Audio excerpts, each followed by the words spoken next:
Black Star Network is here. Hold no punches. I'm real revolutionary right now. Support this man, Black Media. He makes sure that our stories are told. Thank you for being the voice of Black America, Roland. Stay black. I love y'all. All momentum we have now, we have to keep this going. The video looks phenomenal. See, there's a difference between Black Star Network and Black-owned media and something like CNN. You can't be Black-owned media and be scared. It's time to be smart. Bring your eyeballs home. You dig?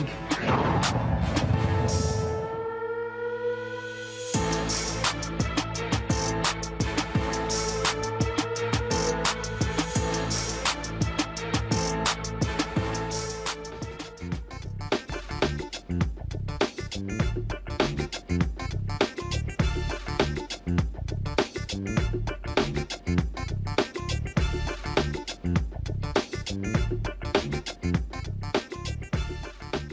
is Thursday, November 16, 2023. Coming up on Roland Martin Unfiltered, streaming live on the Black Star Network. A mistrial has been declared in the case of the former officer who was on trial for the death of Breonna Tayler. We'll give you those details about that case. The Democratic candidate for treasurer in Louisiana is going to be joining us. Dustin Granger will be right here on the show. Also, he'll be talking about the putrid performance of the Louisiana Democratic Party in this election cycle. Disturbing videos from a Texas county jail show the moment a police officer slams a black arrestee to the ground, paralyzing him from the chest down. His attorney, Crump and Harry Daniels, will walk us through this video. The Department of Justice launches a new program to help jails improve conditions before an investigation is needed. That's hugely important. Also, Texas lawmakers have passed a bill allowing state police to arrest and deport illegal immigrants, and the state school voucher bill, well, is headed to the House floor. We'll talk to a state representative about all the drama that's happening with Republicans there in Texas. Also, the only black male co-defendant in the Georgia election case could find himself back in jail for violating his bond agreement. No shock. We'll show you what Fulton County District Attorney Fonnie Willis uses evidence to prove Harrison Floyd is trying to intimidate witnesses. Also, folks, remember when I blasted Chris Christie on ABC News? Well, that was a forum the other day, and a gentleman jammed them up about the very thing that I did. And Christie is still trying to hold on to saying, oh, no, I ran against Trump in 2016. Why that boy keep forgetting he tried to help Trump in 2020? And also, I'm going to show y'all another example of why some black people need to stop trying to move the goalposts when it comes to what has happened under President Biden and Vice President Kamala Harris. Wait till I show you this back and forth I had on social media and how I just think some people are just delusional and all they want to do is complain just to complain. It's time to bring the funk on Roland Martin Unfiltered on the Black Star Network. Let's go. He's got whatever the biz, he's on it. Whatever it is, he's got the scoop, the fact, the find. And when it breaks, he's right on time and it's rolling. Best believe he's knowing. Putting it down from sports to news to politics. With entertainment just for kicks, he's rolling. It's on go, roll, y'all. It's Roland Martin, rolling with Roland now. He's funk, he's fresh, he's real, the best, you know he's Roland Martin now.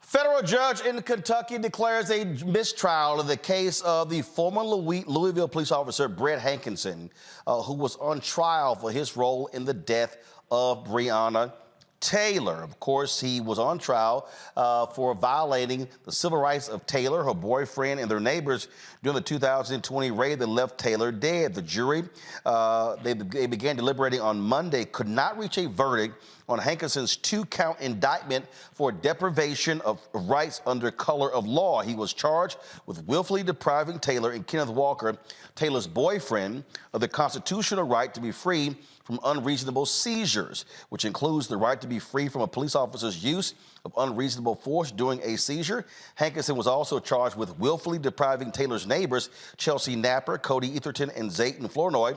Hankinson was acquitted of multiple wanton endangerment charges in a state trial last year. He, of course, is the only police officer who has gone on trial for the death of Breonna Tayler. This obviously is a huge blow to supporters of Breonna Tayler, as well as her family. And so they have been very much involved in this. No word whether federal prosecutors are going to seek a retrial of Brett Hankinson. My panel right now, of course, is Reese Colbert, host of the Reese Colbert Show on Sirius XM Radio. She's out of D.C. Lauren Victoria Burke, Black Press USA out of Arlington, and we'll be joined a little bit later by Dr. Greg Carr, Chairman of the Department of Afro-American Studies at Howard University. This right here, Lauren, is not good news to the folks who have been fighting on behalf of Breonna Tayler, and hopefully federal prosecutors are going to seek a retrial. Yeah, I'm sure that they will, because what happened to Breonna Tayler is outrageous. She was a completely innocent person, and the cops came into her place and killed her. And it's an outrageous case, an absolutely outrageous case, which involves, of course, them getting together and lying after it. It should not go away, and hopefully prosecutors will come back and try again, because it just shows you, though, in these cases, even when there's an outrageous death of somebody who's completely innocent, how hard it is to get someone in jail who's made a huge mistake that cost somebody their life, but happens to be a member of the law enforcement community, so that they get benefits of the doubt and everything else that your typical plaintiff would not get in a likewise situation. But her death is one of the most outrageous cases of police brutality and police violence on the books in a lot of decades, and there's no way that this should just go away because of a mistrial. Look, great points there, Reese. And look, this has been obviously traumatic for a lot of the folks there. You had Attorney General Daniel Cameron, who didn't do a damn thing. You had the grand jury who said, hell, he didn't even really present this to us. And so people were hoping and looking to the federal government by use of the violation of civil rights charge to be the place where some justice was gotten as a result for her death. Yeah, unfortunately, though, people still want to reserve the right for cops to come in guns blazing when the residents are Black residents. It doesn't matter that these charges also related to neighbors that were affected by this guy feeling like this was guns of the Navarone, just shooting anywhere without any kind of clear target. It's still America 2024 and perhaps, or 2023 rather, perhaps if this had been closer to when there was this so-called racial reckoning, we might have seen a different result. But the reality is that the tide has turned back in favor of the cops and police brutality, and by any means necessary. And I think that's very unfortunate, because obviously Breonna Tayler deserves justice. Obviously Kenneth Walker deserves justice as well. So there's still more work to do to try to move this culture, this society, away from the culture of that the cops have license to do anything they want. Of course, we're going to be monitoring this. The decision came down a little while ago, and so hopefully if we hear from the attorneys, from Breonna's mother, or even Tamika Mallory and the folks at Until Freedom, we will carry that live right here on Roland Martin Unfiltered. Going to a break, we come back. Runoffs are taking place in Louisiana this weekend. We had Gary Chambers on yesterday. Black turnout has been awful.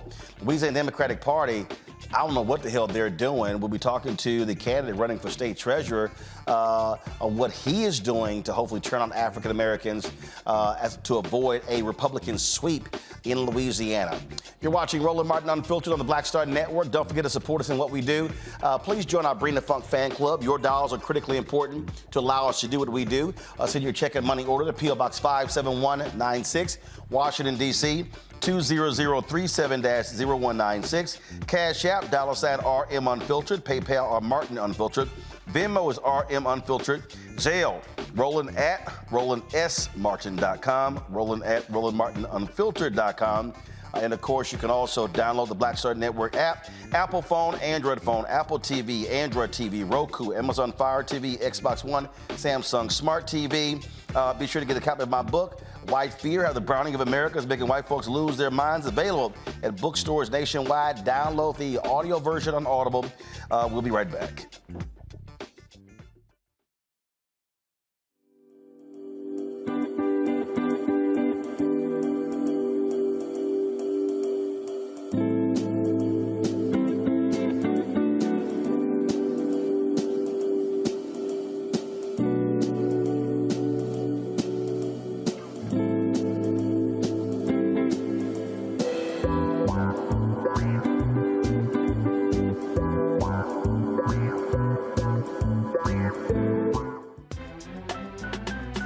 I'm Faraji Muhammad, live from LA. And this is The Culture. The Culture is a two-way conversation. You and me. We talk about the stories, politics, the good, the bad, and the downright ugly. So join our community every day at 3 p.m. Eastern and let your voice be heard. Hey, we're all in this together. So let's talk about it and see what kind of trouble we can get into. It's The Culture, weekdays at 3, only on the Black Star Network. Next on the Black Table with me, Greg Carr, we welcome the Black Star Network's very own Roland Martin, who joins us to talk about his new book, White Fear, How the Browning of America is Making White Folks Lose Their Minds. The book explains so much about what we're going through in this country right now, and how, as white people head toward becoming a racial minority, it's going to get, well, let's just say, even more interesting. We are going to see more violence. We're going to see more vitriol, because as each day passes, it is a nail in that coffin. The one and only Roland Martin on the next Black Table, right here on the Black Star Network. This is Essence Atkins. Mr. Love King of R&B, Raheem Devon. It's me, Sherry Shepard, and you know what you watch. You're watching Roland Martin, Unfiltered.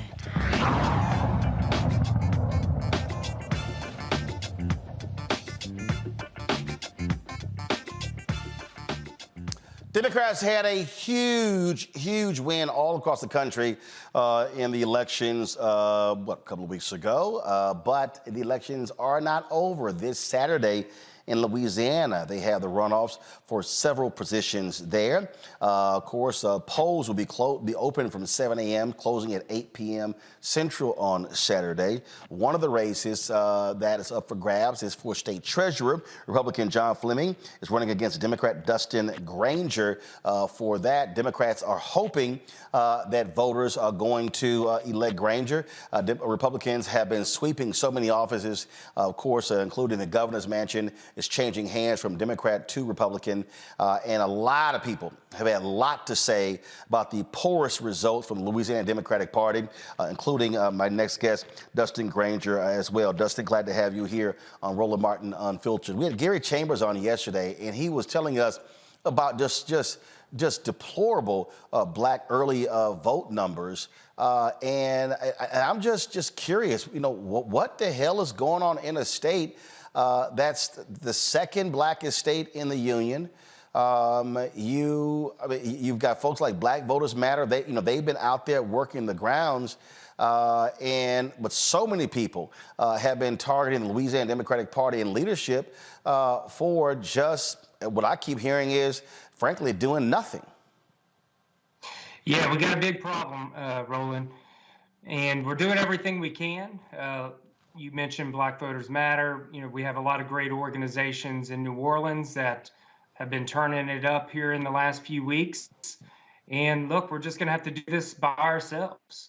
The state party has helped somewhat, but there is a lack of organizing, a lack of fundraising and recruiting that we really need to be doing 4 years before a gubernatorial election. And we're going to have to get with it pretty quick. So, what are the areas that you are concentrating on? Obviously, New Orleans with significant black turnout, but where else are you looking in the state? Roland, we've been going all over the state. So I'm the longest running statewide candidate. So I started at the end of last year. So we're hitting up, Shreveport, Baton Rouge, Lake Charles, of course, Lafayette, Monroe, visiting a lot of these places multiple times, and even in the rural areas, so Voiles Parish, St. Landry Parish, trying to meet people where they are and talking about the issues and talking about my campaign, especially about economics, because this state is an upside down state. It's all about trickle down economics, and race has everything to do with it. And I am talking deeply about that because a lot of Democrats do what's called colorblind populism, where they ignore race altogether. And I think we need to be honest and open about it. And look, we talk about that obviously from an economic standpoint in the state. And one of the things that I think is really interesting, I sort of compare Louisiana to Mississippi, where in Mississippi, Jackson, Mississippi, majority black city, and they're always catching strays, being targeted, being attacked by Republicans in Mississippi. But Jackson, Mississippi supplies more of the economic more of the dollars to the state. Well, New Orleans is the same. And so it's always interesting to me to hear Republicans in Louisiana attack New Orleans, but without New Orleans, the state does not have a significant economic boost. Yeah, because the Republicans get all of their fuel from their race dog whistles for their scapegoating of the poor and crime to gin up a lot of this division, which they rely on to stay in power. It's an age-old strategy of divide and conquer to get working people, to get black and white people fighting with each other while they pick all of our pockets. And targeting New Orleans is part of it because there's a lot of black people in New Orleans. So it's easy to target, and it feeds right into that narrative, which is all about essentially putting more money in their pockets, their corporate donor pockets, to keep them in power. Questions from the panel. Reese, you first. Yes, I just want to know, for people who don't really understand the complete impact of your position, can you just give people one tangible thing that would be different from you as opposed to your opponent? Yeah, so right now, of course, the Republicans have politicized even the treasurer's office. So there's some things that the treasurer does as far as investing the state money and overseeing the pensions. Also, the chair of the bond commission. So a lot of the projects from the budget goes down to the bond commission. I set the priority of those projects. So it's real important. But what I would especially do different is use the platform like it has been done somewhat in the past as a platform to push good economic bills and to be loud about it and to be a check on this far right extreme government that it seems that we have now, especially with Jeff Landry. Somebody there needs to be a loud voice, hold them accountable before they do bad things, during and afterwards, and take an active role in the legislature to push good economic bills. And look, it's the responsibility of a statewide position and a platform like that to speak directly to the people. So I would use the position to write to the papers, do radio and TV as much as I can to let people know what's going on, because sometimes they do devastating cuts. And when it happens to people, they don't know what the hell's going on. They'll probably just blame Biden or something, which is exactly what the Republicans in this state want them to do. Lauren. Yeah, Justin, when in your estimation did the Louisiana Democratic Party go off the rails? I can't remember hearing all of this low turnout stuff when Governor Mitch Landrieu was there. In your estimation, when did the party start to fail in terms of inspiring voters? Landrieu was lieutenant governor in Louisiana. And in the last election, John Bel Edwards won the runoff for governor by about 30,000 votes. Without that turnout, he's not governor. Dustin, go ahead. Yeah, I think it goes back, probably back to the mid-2000s, 2012, around there. Of course, Obama being president had something to do with it. Mary Landrieu lost her U.S. Senate seat. I forgot what year it was. But right around there, things started changing a lot. And also, I think, national politics, our lack of local media and news coverage of politics, all happening at the same time, has led to it faltering. And, Democratic politics, Republican politics have been changing a lot the last 5 or 10 years, and our current party structure hasn't really kept up with the change that's happened. We have a lot more young people that want to get involved, and we just really haven't adapted. Well, I think absolutely when you talk about how the role the national politics plays, But also, it is critically important to have infrastructure. And one of the things that I was talking to Virginia's House Democratic leader, Don Scott, who will become the Speaker of the House in January, what he said is, he said, you cannot continue to only talk to people around election time.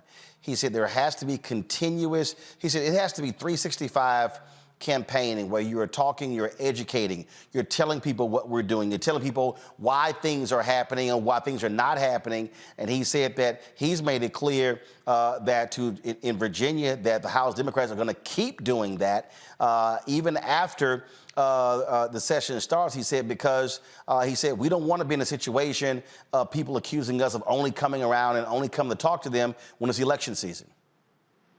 Absolutely. It needs to be year-round. And as I travel around all the local parish executive committees, a lot of them don't exist. Some of them, a lot of the neighboring parishes don't talk to other parishes. There's a lot of, it's broken down, the infrastructure. And that is because of the state party. And I'm pretty sure they have a really short staff. Fundraising has suffered. I put that on the leadership of the party. There's been some divisive things in the leadership of the party. Again, all of it isn't all their fault in the current administration for that, but we have to start rebuilding now. And I hope one of us in these statewide positions can pull out a win, because that's what I would be dedicated to from day one. We need somebody at the state level being a champion for our party and not being afraid of Democratic politics. I feel like a lot of elected officials now, we're afraid to say we're a Democrat. A lot of white Democrats have left the party. And I'm going around the state and I'm telling people, like, look, keep your heads up. We are the jobs party. The Democrats have been the jobs party and the party of economic growth for 100 years. We're the party of working people. We need to stand up and own it. And the Republicans don't have any economic policy at all. It is only trickle-down economics. And all their divisiveness is all about serving that almighty dollar. All right. Dustin Granger, running for Louisiana Democratic Treasurer. We certainly appreciate it. Thanks a bunch. Again, polls open at 7 a.m. on Saturday, close at 8 p.m. Central. And so, folks, if you're in Louisiana, please get out and vote. As I keep saying, if you're going to complain, listen, at least say I'm a voter. And then if you don't vote, shut the hell up. Dustin, thanks a lot. Thank you very much. Folks, we come back on Roland Martin Unfiltered right here on the Black Star Network. Chris Christie was challenged by someone at a recent forum saying, why should I actually believe you when you're one of the people who put Donald Trump in place? I got to show you guys the exchange because it sounds kind of familiar to what I said to Chris Christie 2 years ago on ABC This Week. And boo, he got real mad when I did that. We'll have that for you next, right here on Roland Martin Unfiltered on the Black Star Network. Hatred on the streets, a horrific scene, a white nationalist rally that descended into deadly violence. White people are losing their damn minds. An angry pro-Trump mob storms the U.S. Capitol. We've seen We're about to see the rise of what I call white minority resistance. We have seen white folks in this country who simply cannot tolerate black folks voting. I think what we're seeing is the inevitable result of violent denial. This is part of American history. Every time that people of color have made progress, whether real or symbolic, there has been what Carol Anderson at Emory University calls white rage as a backlash. This is the rise of the Proud Boys and the Boogaloo Boys. America, there's going to be more of this. Here's all the Proud Boys, Dave. This country is getting increasingly racist in its behaviors and its attitudes because of the fear of white people. The fear that they're taking our jobs, they're taking our resources, they're taking our women. This is white fear.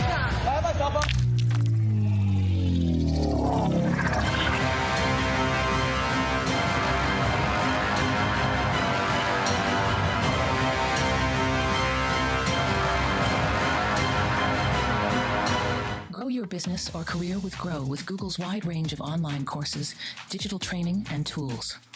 Gain in-demand job skills with flexible online training programs designed to put you on the fast track to jobs in high-growth fields. No experience is necessary. Learn at your own pace. Complete the online certificate program on your own terms. Stand out to employers, get on a path to in-demand jobs, and connect with top employers who are currently hiring. Take one professional career certificate program or all 6. Earn a Google Career Certificate to prepare for a job in a high-growth field like data analytics, project management, UX design, cybersecurity, and more. All professional career certificate programs must be completed by December 31st, 2024. Scan the QR code to complete the application. There are 1,000 scholarships available. Grow with Google and J. Hood and Associates. Be job ready and qualify for in-demand jobs. I'm Dee Barnes, and next on The Frequency, we have griot, performance artist and author, writer, singer, and composer, Queen Mother Nana Camille Yarborough. Please join us for an incredible conversation with knowledge, wisdom, and power of the elders. I'm a perception changer. You're a rearranger. You're a mind evolver and a problem solver. You're a beast eater, a soul excreter, a void filler, and a bile spiller. You are a thought warmer, a plan former, a power orchestrator, and a tongue translator. Right here on The Frequency on the Black Star Network. Hi, I'm Dr. Jackie Hood Martin, and I have a question for you. Ever feel as if your life is teetering and the weight and pressure of the world is consistently on your shoulders? Well, let me tell you, living a balanced life isn't easy. Join me each Tuesday on Black Star Network for A Balanced Life with Dr. Jackie. We'll laugh together, cry together, pull ourselves together, and cheer each other on. So join me for new shows each Tuesday on Black Star Network, A Balanced Life with Dr. Jackie.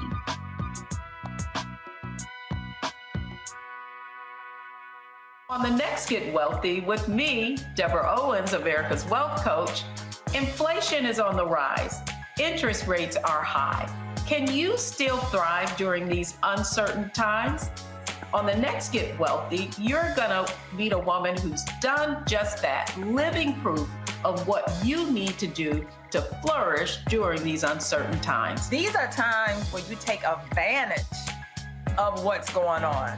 This is how people get rich or richer. That's right here on Get Wealthy, only on Black Star Network.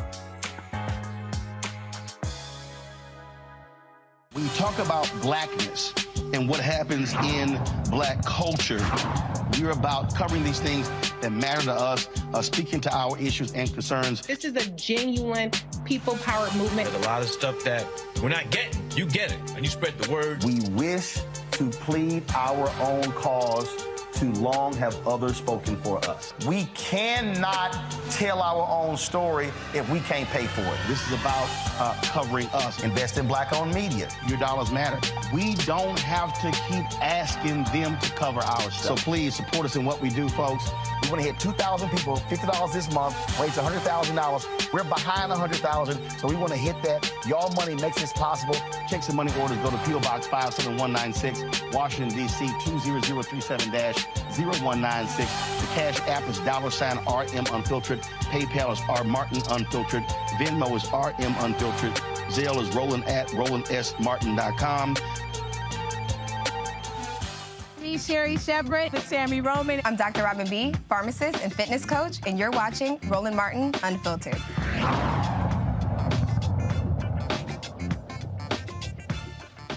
All right, don't you just love it when you can see far ahead of other people, and then people then begin to sort of start saying the same things that you were saying? Well, this week, Chris Christie was at an event at the Hudson Institute, and this exchange took place. It might sound a little bit familiar. Check this out. I have worked in the federal government for nearly 25 years. I worked for Homeland Security. I took a stand when President Trump was elected. I didn't like what was going on within that department. I did what I was asked to do as a federal employee, speak truth to power. Governor, I was fired for blowing the whistle on national security issues. I lost my family, okay? But I didn't lose my dignity. Sir, you were part of that administration. as much as I want to be there for you now, how can I be here? How can I cast a ballot for you when you were an enabler? I'm sorry, but that's, okay. that's I the think word. you got the question. I think now? I got the gist. Yeah. Look, elections are choices. And I made a choice in 2016 that I didn't want Hillary Clinton to be president of the United States. And I tried to beat Donald Trump in the primary. I want you to remember, he was not my first choice to be president. I was my first choice. That didn't work out. But it was a mistake. I don't know. I don't know how old you are. You look about my age. I don't know if you've never made any mistakes in your life. I suspect you probably have. I think the difference is, do you admit your mistakes? And you know, anybody else who claims a purity test on any issue politically in our country, be happy to have the conversation with you and see if you pass it. But I think what matters more is once you realize you've made a mistake, what do you do about it? I'm not standing up there trying to cozy up to him. I'm not standing there trying to rationalize his conduct. I'm not standing there saying I'm going to pardon him or I'd support him if he were a convicted felon. So, yeah, if it's a purity test, I think that the majority, the overwhelming majority of our party will fail it. But No, you cannot. No, you cannot. I can't get in a debate today, but if you qualify, get 80,000 donors, I'll get you on the stage and I'll debate you then. All right, so that was Chris trying to be a little cute, but you noticed there was a little tone change there from Chris Christie. It's a little bit different than a couple of years ago on ABC This Week, September 2021. Y'all remember this? I want to get another Republican perspective here from Sarah Isger. You know, there's seeing debate there. Chris believes the party's over time moving in this direction. Yvette disagrees. I think that perhaps we will finally see what we didn't get to see in 2016, where there were 17 candidates, nobody dropped out so that you could have the one-on-one versus Donald Trump. Perhaps it looks like Donald Trump is going to run again. We're certainly told that by all of his advisors and by all accounts from him. If it is Chris Christie versus Donald Trump in the Republican primary, Republicans will have a choice. And certainly Donald Trump is in some ways at his weakest that he's been since he left the White House, and in other ways, certainly what he has said and Trumpism has picked up within the party. It will be up to Governor Christie to make the case that there is somewhere else to go. But I do think if Trump runs, he may be alone in that lane, and that could be helpful. I'm sorry, Republican Party, they made their choice. Yes. And I appreciate the speech, Governor, but the reality is this. You have to admit, Sarah, you have to admit the role that you played in putting the person in leadership who is driving conspiracy theories. It's one thing to condemn them after the fact, but you have to own up to the role that you played in putting the person in power. The time we both ran campaigns against No. Let me finish. First off, I don't have to admit, First off, I don't have to admit anything to you. Can I finish? First off, I don't have to admit to you. And second, I ran against Donald Trump in 2016. You also coached him for the debate, sir. You ran against, here's the deal, you ran against him. But when a person has principles, morals, and values, they do not support them even if you lose. Right. And what they say is, I choose patriotism and the country over party and power. And the problem was too many Republicans chose power in riding with Donald Trump as opposed to patriotism in America. I'll sleep fine tonight with you judging my morals. Well, guess what? As a voter, as a voter who has 13 nieces and nephews, what I also want to see in America are Republicans and Democrats who have the guts to stand up to narcissists, to folks who lie, to folks who sit here and lead a country in the wrong direction. And what that man has unleashed on this country, any Republican who stood with him has to own it and accept the role that they played. Yeah, well, that's fine. I'll accept the role that I played in the 2016 election running against him, and I'll accept the role... Let him finish his point now. Let him finish his point. And I'll accept the role that I played in my belief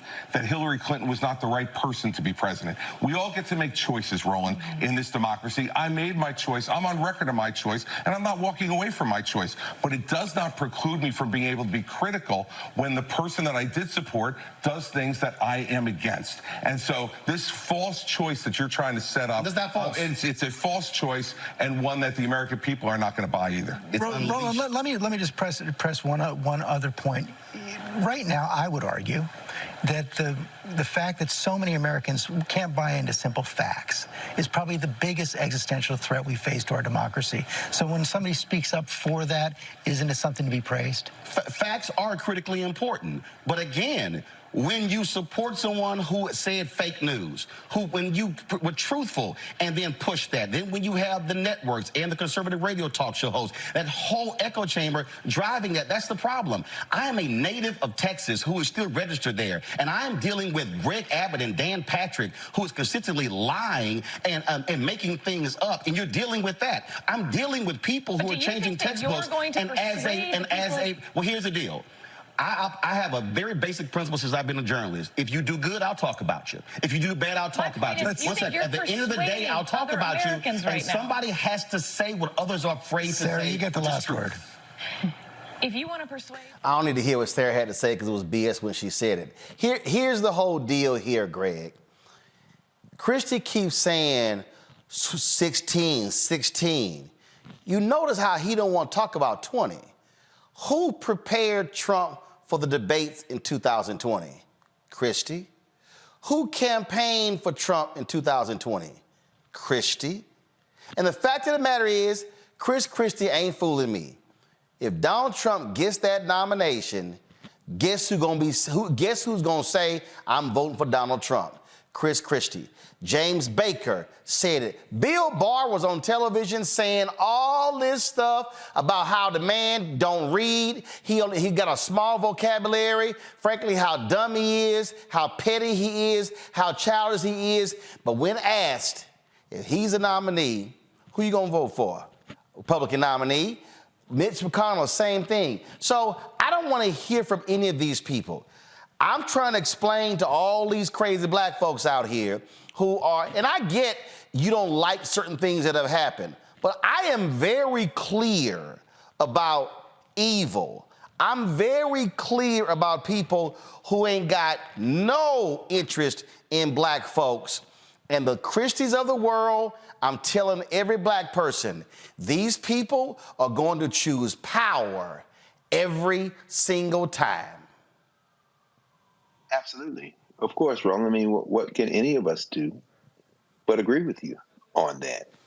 By the way, I just left about 1,000 black male teachers downstairs here in Philadelphia. It's the Black Male Educator Conference, and so many of them coming up to me said, "Tell Roland, we watch all the time. We support us at the Black Star Network." So I wanted to pass that on before I said anything else. Appreciate it. Absolutely, absolutely. But who can say? I mean, it reminds me of something that our friend and brother and frequent, guest here with you, Cleo Monago, says. Roland Martin has a moral compass. You may not agree with everything he says. You may agree with much of what he says. But one thing you don't have to have any question about is he has a moral compass. What you said to Chris Christie there on ABC News is, and what he was confronted with that man who lost his job and his family, as he says, is the fact that Chris Christie has no morals. It's what you said. He's a politician. Now, of course, when he was talking to that guy, he was right. Of course, I was wrong. I made a mistake. But let's be clear. You still will stand up and salute whoever is going to feed your ego, feed your bank account, feed your craving for power. And when you confronted him finally there on Stephanopoulos' show, you confronted him with the one thing that any politician must ultimately look in the mirror and have to ask her himself, am I willing to compromise my values? In Chris Christie's case, the answer is not yes or no, because he has no values, except he wants to be in the room. And that's the thing, Reese, that I need for a lot of folks to understand. Again, in the next hour, I'm going to show this sort of back and forth I had today on Instagram with some folks who are forever whining and complaining about Vice President Kamala Harris, what they say Biden Harris not doing, and then when you hit them with the facts by point, then they want to move the goalposts as well. And I'm trying to get these folks to understand, politics is a zero-sum game. Somebody is going to win. And when you have folks who are willing to, look, Nikki Haley went on CNBC and said all these things, how bad Trump is. And then when was asked, if he's a nominee, you gonna support him? She said, I will support the Republican nominee. These people are going to fall in line, and they are going to forget January 6th. They're going to forget all that sort of stuff like that, and they're going to fall in line behind that man because they ain't got no problem with his evil ass being back in the White House. Yeah, and I don't even think it's a matter of them forgetting about it. I think it's a matter of them saying that it's not a deal breaker. It's not a red line because they're going to be in power and they're going to be able to put their friends in power. I mean, they're already recruiting hundreds of people to immediately be installed in the administration if Donald Trump or any Republican were to win. And so this has always been about power for the Republican Party. It's not about morals. It's not about the high ground. It's not even about anything, as much as these people pretend to be evangelicals and a number of things. It's not even about that. It's just about power and money. And I think that Chris Christie has created a lane that he's the only one left standing in so far in terms of the Republican candidates to be the anti-Trump. But the reality is he was right there in lockstep with Trump until it was no longer politically expedient for him when he decided to run for president. And no matter what any of these people do, playing for second place, which there is no such thing when it comes to being the nominee, they're all going to fall in line as well. And so that's the reality of the Republican Party. The Democratic Party operates a little bit differently. The Democratic base operates a little bit differently. The independents, the disaffected operate a little bit differently. And that's why Democrats have a different challenge than Republicans do. Lauren?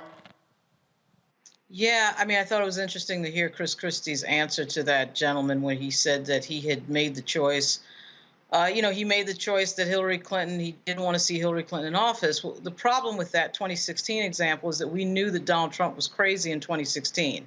And in fact, we knew it right at the moment that he announced for president when he got up and said something completely bigoted about Mexican immigrants. I mean, you wanted to align yourself and brand yourself to that, Chris Christie. And then we had the violence at the campaign rallies all during 2016. So I don't understand what was the confusion about 2016. You can't tell me that Hillary Clinton was a worse choice as somebody who was completely crazy and was showing themselves completely crazy at that time. Remember the interview that he did where he basically tried to act like Donald Trump tried to act like he didn't know who David Duke was, which was completely ridiculous.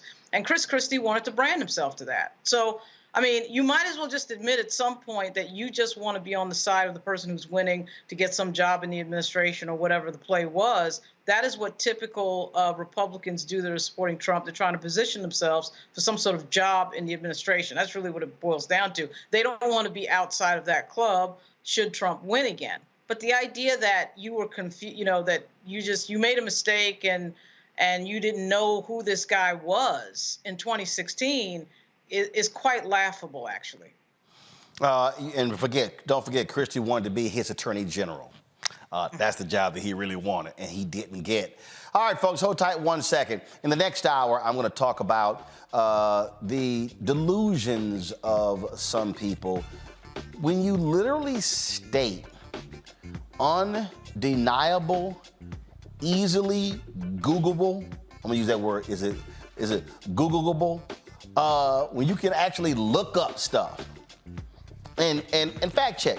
And that's the black people who still, in their minds, it didn't even exist when we're talking about things that have happened under President Joe Biden and Vice President Kamala Harris. I'm going to talk about that in the next hour, but coming up next, we're going to talk about the craziness happening in Texas, the targeting of illegal immigrants, and also Republicans still trying to pass a trifling voucher bill. As somebody who supports school choice, I'm calling this an absolute scam. We'll talk with an official in Texas next, right here on Roland Martin Unfiltered on the Black Star Network. I'm Dee Barnes, and this week on The Frequency, we talk about school-to-prison pipeline, book bans, and representing for women's rights. The group Moms Rising handles all of this. So join me in this conversation with my guest, Monifa Bandelli. This is white backlash. This is white fear that happens every time Black people in the United States help to walk the United States forward towards what is written on the paper. Right here on The Frequency on the Black Star Network.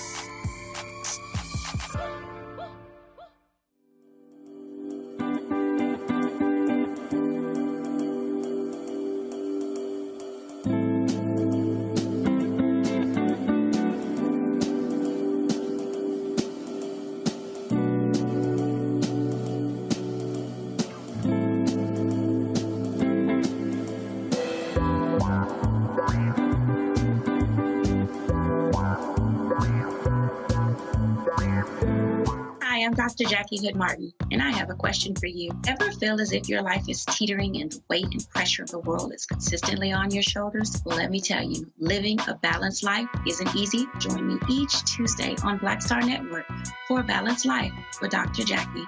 We'll laugh together, cry together, pull ourselves together, and cheer each other on. So join me for new shows each Tuesday on Black Star Network, A Balanced Life with Dr. Jackie.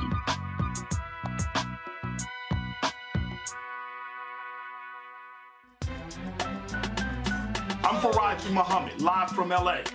And this is The Culture. The Culture is a two-way conversation. You and me. We talk about the stories, politics, the good, the bad, and the downright ugly. So join our community every day at 3 p.m. Eastern and let your voice be heard. Hey, we're all in this together. So let's talk about it and see what kind of trouble we can get into. It's The Culture, weekdays at 3, only on the Black Star Network. Hey, it's John Murray, the executive producer of the new Sherry Shepherd Talk Show. You're watching Roland Martin Unfiltered.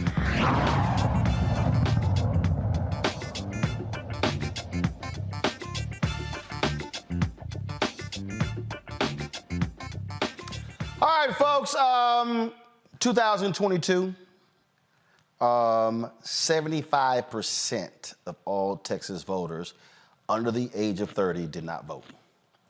And so when people ask after the fact, man, I can't believe what happened.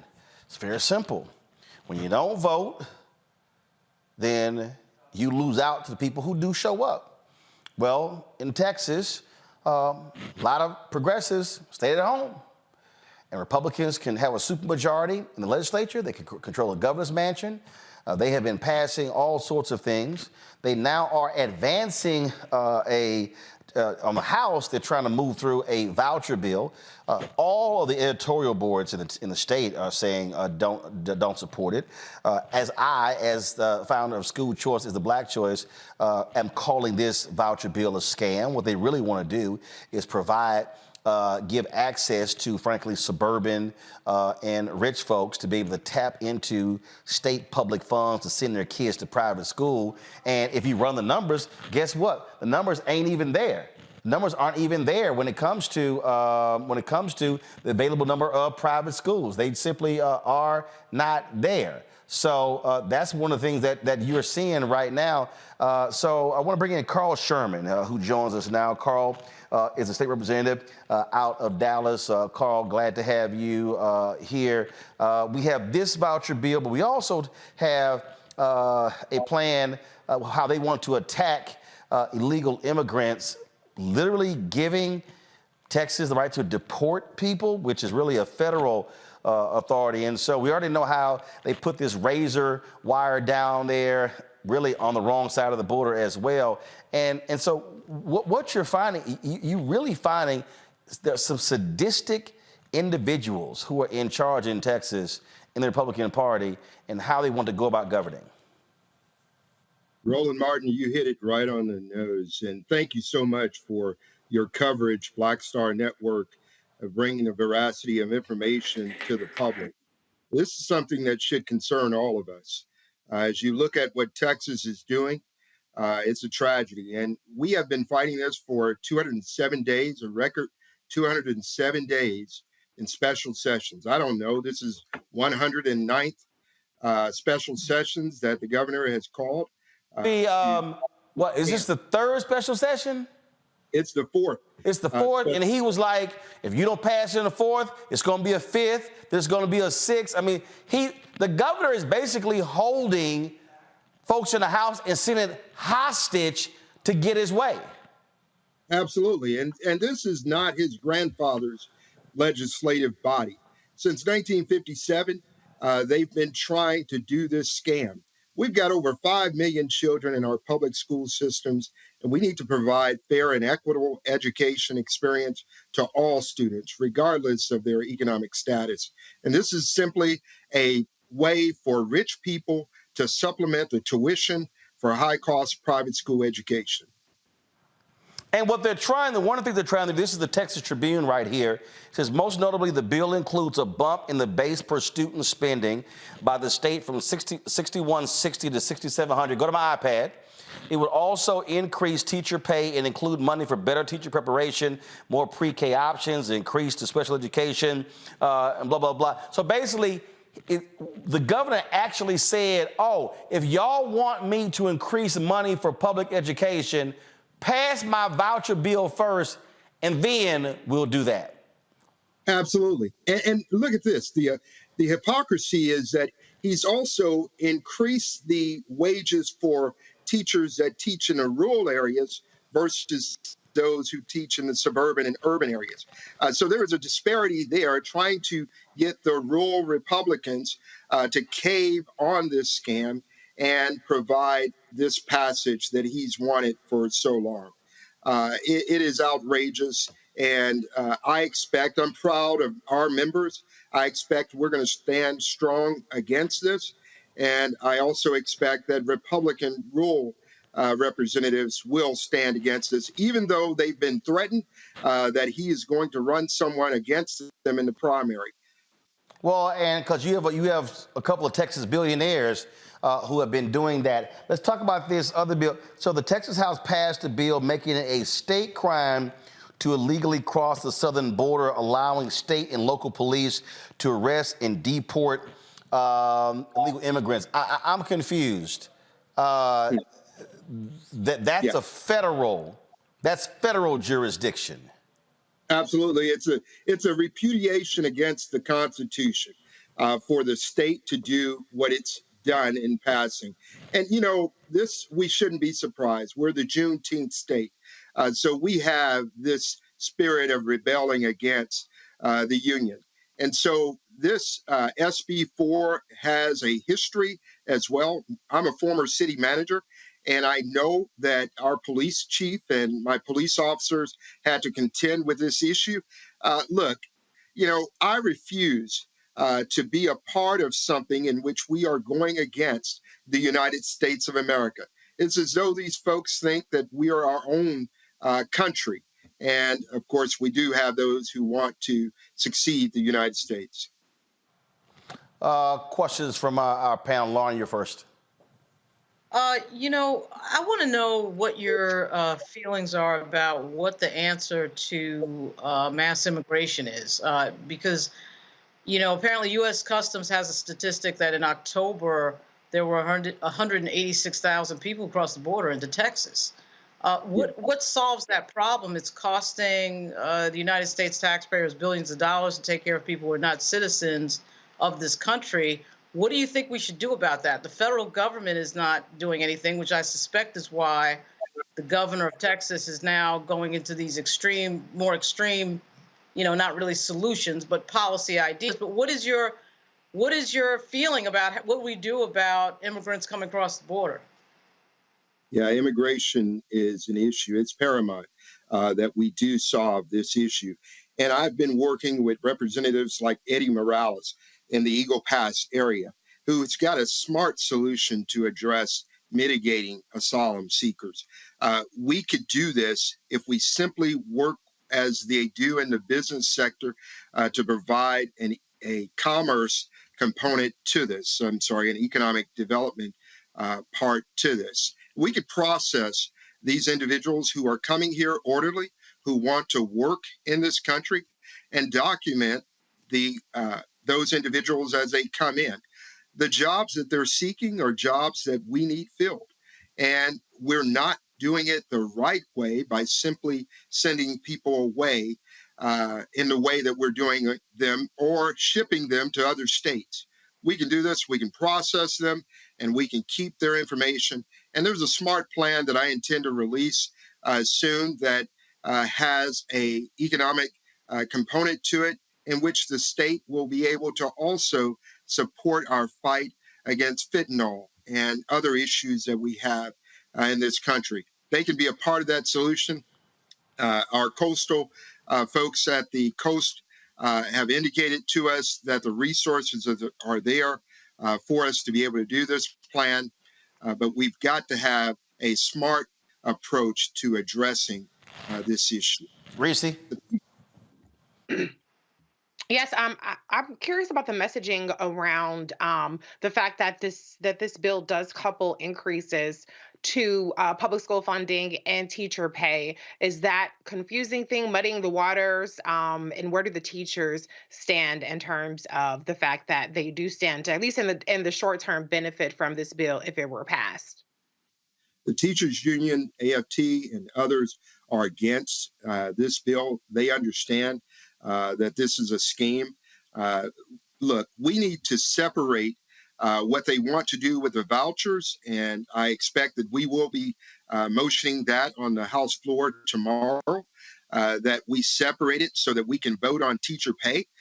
Our teachers deserve to receive pay that's commensurate of the profession that they've committed themselves to. And we can do it. We're a state as a part of appropriations. I have been a part of appropriations. I know with our surplus of $32 billion, we could have taken this opportunity to move Texas from the bottom to just moving us up to 24 if we used all the resources that we have in appropriating education funds for public education. And the teachers stand with us. They are not falling for this scam, and we're committed to support them as we did with the recent passage of Proposition 9 on the Constitution amendments to ensure that our retired teachers are now going to receive COLA for pay. And again, before I go to Greg, exactly how did Texas get that $32 billion surplus? Well, good question, Roland. It didn't come from property tax. It came from fossil fuel sales. So fuel sales tax increase due to inflation. That's really the contributory source of the revenue surplus that we have. And so it makes no sense that we would give property tax relief only and not address most Texans are renters. And we had an opportunity to also benefit those Texans who also rent. Of the 30 million plus Texans, most are renters. Greg? Thank you, Roland, and thank you, Brother Sherman, as always, for coming on the network and keeping us all informed. On the immigration bill, what do you think the prospects are if and when this bill is signed into law and we go to the courts? I mean, we know obviously with Arizona versus United States, it was Jan Brewer in Arizona in 2010 that signed a very similar bill into law, and the Ninth Circuit and then the Supreme Court ultimately said it's unconstitutional. I mean, you're duplicating. In fact, they said the federal law preempts that state law in Arizona's case, and I think Scalia and Alito and Thomas dissented, and of course Thomas and Alito are still around, and the composition of the court has changed. Do you think, particularly given the kind of recent efforts of the Supreme Court to maybe try to rein in this rogue Fifth Circuit, which includes Texas, do you think that when this case finds its way into federal court, that this statute, that this new law that they're trying to pass, that ultimately probably pass in Texas, do you think it will survive legal scrutiny in the federal courts? Well, it's my expectation that if it is based on legal grounds, it will be found to be unconstitutional. However, my biggest concern in regards to our courts and how the courts have been stacked as simply an extension of the Republican Party, it does concern me. And I'm not a lawyer. Certainly, I have been at the city level as a mayor and as a city manager. I'll tell you that when the original SB4 passed, that gave our local law enforcement the authority to show me your papers, basically, we found that, as you mentioned, was unconstitutional. What concerns me also is that they packaged this with not only SB4, but SB3, which provides $1.5 billion in resources. So there are several local jurisdictions that are looking at these resources as opportunities to beef up their law enforcement to really serve as antagonistic to many in the brown community. As a former city manager, my first police chief that I terminated was one who would send the officers into the Latino communities and literally terrorize those communities. And so I was new as a city manager, and I had to terminate him. So you will have some zealots out there who will see this opportunity to persecute and prosecute the individuals that are in the brown community. All right, Carl Sherman, Representative Sherman, we appreciate it. We'll see what happens in my native state. And again, I just hope folks understand voting is critical because as long as they have a supermajority, they don't have to listen to anyone on the opposition side. Roland Martin, thank you so much for having me here. Your mother is awesome. She's been in my district for so long. She helps make it folks informed. My name's Carl Sherman. As you said, I'm running to be the next U.S. Senator to take Ted Cruz out in the state of Texas. So I hope folks will come and check us out, carlsherman.com. I'm sick and tired of dealing with rich people problems. We're at a point of moral depravity that we've got to really address the issues. And as a senior pastor, I get it. I intimately understand the issues that we're facing as a former mayor as well. So God bless you. Thank you for having me on today. Appreciate it. Thanks a lot. All right, folks, going to break. We come back. We'll be chatting with attorneys Ben Crump, Harry Daniels about one of the cases they are involved in. Also, why is it that some black folks refuse to accept facts about what really happens with this administration, as if what they're doing is a bad thing? And I'm still also trying to figure out the people who believe that black-only bills can be passed in the Congress. I'm going to unpack that when we come back as well. You're watching Roland Martin Unfiltered right here on the Black Star Network. On the next Get Wealthy with me, Deborah Owens, America's Wealth Coach, inflation is on the rise. Interest rates are high. Can you still thrive during these uncertain times? On the next Get Wealthy, you're gonna meet a woman who's done just that, living proof of what you need to do to flourish during these uncertain times. These are times where you take advantage of what's going on. This is how people get rich or richer. That's right here on Get Wealthy, only on Black Star Network. Hatred on the streets, a horrific scene, a white nationalist rally that descended into deadly violence. White people are losing their damn minds. As an angry pro-Trump mob storms the U.S. Capitol, We're about to see the rise of what I call white minority resistance.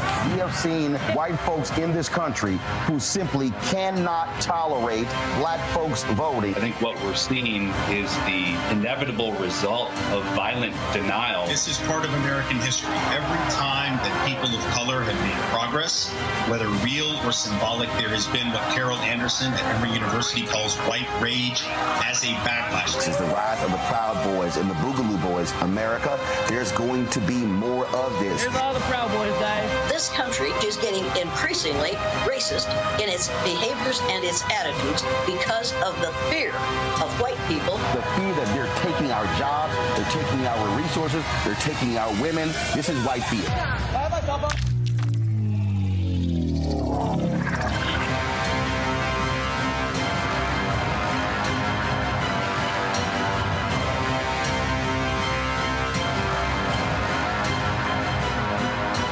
Next on The Black Table with me, Greg Carr, we welcome the Black Star Network's very own Roland Martin, who joins us to talk about his new book, White Fear, how the browning of America is making white folks lose their minds.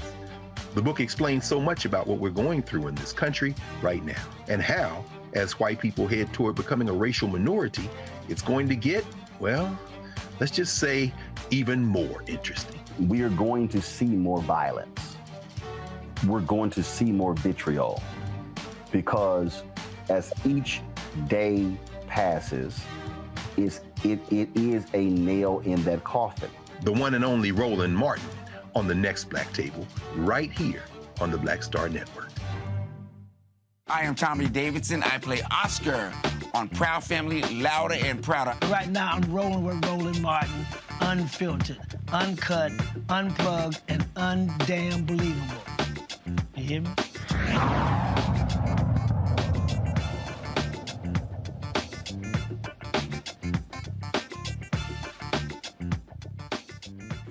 Folks, Jefferson County, Texas jail officials have released surveillance footage from an incident that took place on June 12, 2021 that allegedly left a black man paralyzed from the chest down.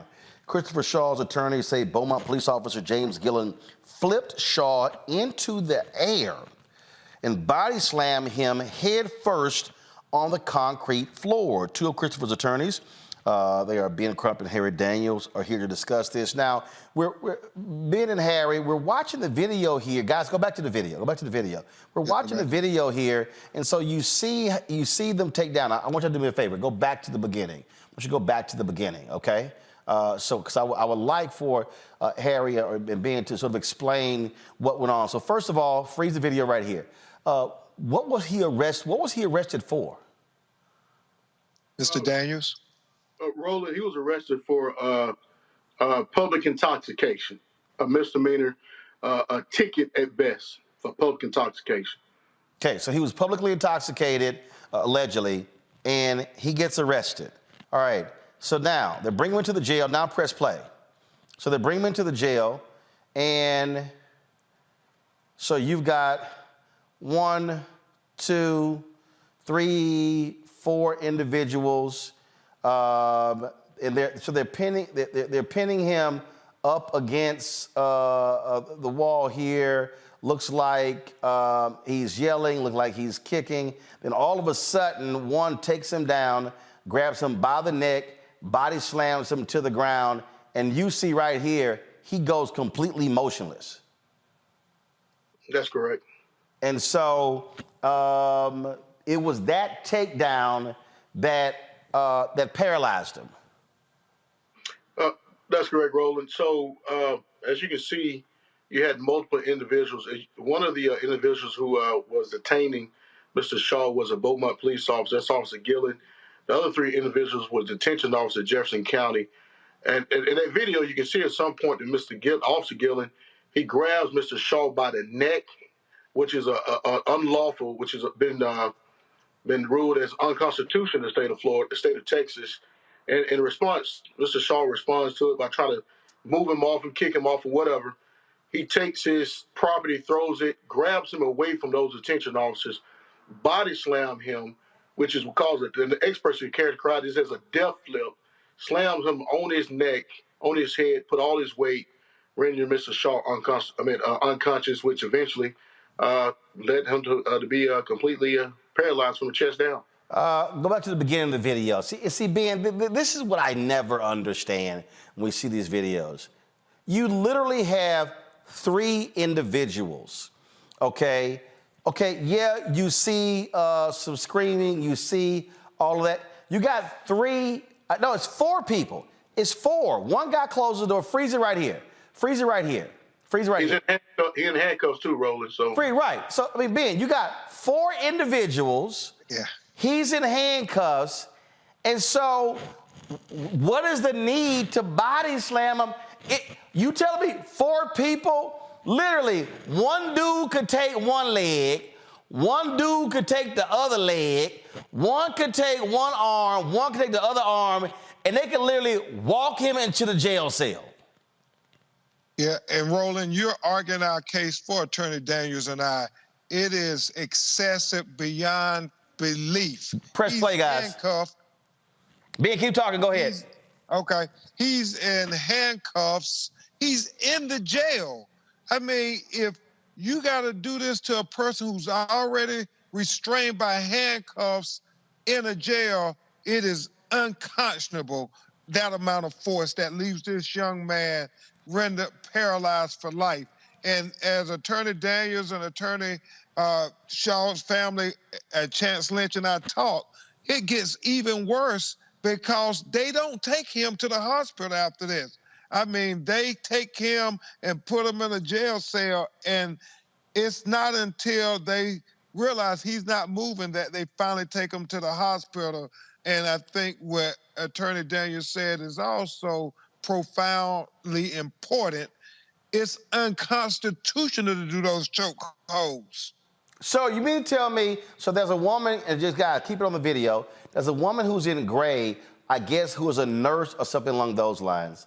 So she steps up. I'm watching the video, and when a man goes from yelling, kicking, you can see the phrase belligerent if you want, to motionless, common sense says, uh-oh, something happened. Yeah, Roller, he had a large laceration. He was completely rendered unconscious, bleeding from his head. They do call emergency services. And to add to what Ben was saying, they go to emergency services. He goes to the hospital with the same person who flipped him. That person gave incorrect information to the hospital staff. Basically said he fell on the ground. Didn't tell him that he flipped him and fell on top of him, causing his injuries to him. And essentially, they brought him back to the jail. He couldn't walk. He couldn't move at that time. They had to pick this man up, Roland, pick him up over their head, carry him into jail, dress him out, put him back in a jail cell where he stayed in that jail cell almost 23 hours, where he was defecating, urinating on himself, and begging for help. For 23 hours, he was begging for help. And nobody wouldn't help him until he told the nurse that my death gonna be on your hands. And he eventually called somebody, and the EMTs came and said, this man is paralyzed. He can't move. So it's unconscionable. It's beyond. Go ahead, Roland. I'm sorry. Anything happened to this, to the cop? Well, it's in a federal lawsuit. We suing him. The sheriff of Jefferson County, she called the Texas Rangers in to do an investigation. We don't know what was presented to the district attorney's office. Not district attorneys, but the grand jury, to make a determination as whether he should be charged. We do know that the Department of Justice, through the Federal Bureau of Investigations, is involved with this particular matter. So it's still to come. Right now, we had a federal lawsuit against this officer, the healthcare facility personnel, as well as the city of Beaumont, Texas. But like Ben said, we pushing this envelope. You know, we've been telling y'all about this video. Y'all did a story, and now that the nation is seeing this video, this is almost similar to Freddie Cox, the case that took place up there in, I think, what was Connecticut, man? Baltimore. And Randy Cox in Connecticut. Randy Cox. Roland, you remember? Yeah. Wow, unbelievable here. So y'all are involved in a federal lawsuit. So this took place in 2021. So no discipline against that officer? Hey, the chief of police, he's backing his officers 100% on these things. We don't have plenty of experts to look at this thing and say this was absolutely excessive use of force. Ben, he does these cases all over the country. It doesn't shock us or that the police is not is backing him, and no discipline is going towards his officer at this time. And again, they body slam him and they sit him in a chair, and you see right here, you see about 10 people just standing around looking at him, and the whole time this man is paralyzed. And Roland Martin, realize what Attorney Harry Daniels said. They took him to the hospital, brought him back from the hospital, and put him in the jail cell even though he's paralyzed. I mean, you talking about inhumane. And right there, this video that's being shown, he's been mocked. Like, hey, man, you can get up and walk. Quit playing. You can get up and walk. This man is paralyzed. His leg, he has the crippling effects of his hands where he's not receiving blood flow or any muscle strength in his wrist at this time. But, they picked him up, changed him out, put him in a jail cell. He couldn't move, couldn't eat. He just laid there in that jail cell till eventually an EMS was called, and the EMS immediately told the nursing staff that this man is paralyzed. Unbelievable. Unbelievable. Before we go, Ben Crump, I do want to get your thoughts on the mistrial in the case of the officer, the federal trial in the case of Breonna Tayler, in the death of Breonna Tayler. You know, Roland, that underscores the importance of jury duty in the service. We had one African-American, Roland Martin, out of all 12 of them on one of the most historic cases ever in America. And thank God we had that brother. I don't know what the breakdown was, but the fact that some people want to acquit that officer of shooting at Breonna Tayler, but that black juror held out. And we got to celebrate that, and we got to get more black people on juries. We see it all the time. I know Attorney Daniels too, that you have one black juror who would give in to the white jurors, but he stood his ground, and thank God we get to fight again for Breonna, for her to get justice. All right. Gentlemen, Harry Daniels, Ben Crump, we certainly appreciate both of you being with us. All right, appreciate it, Roland. Thanks, brother. All right, thanks a bunch. Take that shirt off, man. No, that's not going to happen. That will never happen. Because when Omega's Founder Day tomorrow, you got two Omegas here. He got two. He's surrounded by the Qs, man. Hold up. Let me explain to y'all what this look like. This is Alpha. Let me explain y'all how this go down. This is Alpha, and the rest of y'all back there. and just so you know, Stephen, take this camera right here, Stephen, and I want you to put it on this portrait right over here. I just want Ben and Harry to see this, because I want them to see greatness. See, I need the camera right here. Need the camera right here. Turn that camera. Turn it right. Keep going. Turn that camera right. No, turn that one. Yeah, keep going. Keep going. Keep going. Keep going. Swing it around. You about to put you're going to put my hero up. Swing it around. Keep going. Keep going. Right. Keep going. Right there. I just want y'all to see. You can zoom that thing out if you can. Just want y'all to see right there. Lon Wall, my birthday was Tuesday. Lon Walls came by and he gave me this Alpha stole. So I went ahead and just put it right here on the MLK piece. just for the both of y'all, since y'all talking a little smack. Just gotta remind y'all who's your daddy. Hey, Roland, everybody eventually want to go to Omega chapter, so you know how that works. Actually, nobody wants to go to the Omega chapter. So nobody wants to go there. And plus, when you go there, you ain't gonna know, so it don't matter. Okay, we'll see. You got the mic. I love you, man. Have a birthday, bro. Appreciate got the mic. Say it again, Ben. I can't argue with you. You got the mic, Mr. Yes, you are correct. And so, and just remember, I keep telling y'all, when you're in the presence of alphas, always kiss the ring. Man, let's get out of here, man. We're going to let you go on that. Hey, what's the Q's? Happy Founders Day tomorrow, Roland. All right, happy Youth Group Day. Come on. All right, Harry, thank you. I appreciate it, Jim. Thanks a lot. Greg Carr, did they actually think I was going to concede any ground?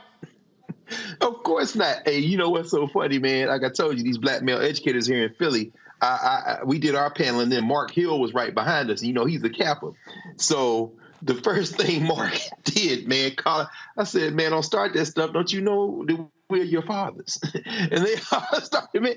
But everybody aspires. Everybody, look, I used to tell people all the time, I say, a lot of little boys want to be Qs when they're children. And then some of us grow up. Well, I ain't never wanted to crawl. So I stopped crawling when I was 3. So, yeah, you ain't going to never hear me taking pride in being called a dog. That ain't going to happen. All right. When we come back, y'all, I want to talk about, again, I deal in facts. I deal in reality. And I'm going to show y'all a prime example of what happens when you just post something that's factual, and some black people are just so mad and unsatisfied and angry that they want to deny reality. They just make up stuff. I'm talking about what's going on, the things that are happening with the Biden-Harris administration that's actually good for black folks, but some folks still got a problem with it. I'm going to show you what I'm talking about when we come back on Roland Martin Unfiltered on the Black Star Network. Grow your business or career with Grow with Google's wide range of online courses, digital training, and tools. Gain in-demand job skills with flexible online training programs designed to put you on the fast track to jobs in high-growth fields. No experience is necessary. Learn at your own pace. Complete the online certificate program on your own terms. Stand out to employers, get on a path to in-demand jobs, and connect with top employers who are currently hiring. Take one professional career certificate program or all 6. Earn a Google Career Certificate to prepare for a job in a high-growth field like data analytics, project management, UX design, cybersecurity, and more. All professional career certificate programs must be completed by December 31st, 2024. Scan the QR code to complete the application. There are 1,000 scholarships available. Grow with Google and J. Hood and Associates. Be job ready and qualify for in-demand jobs.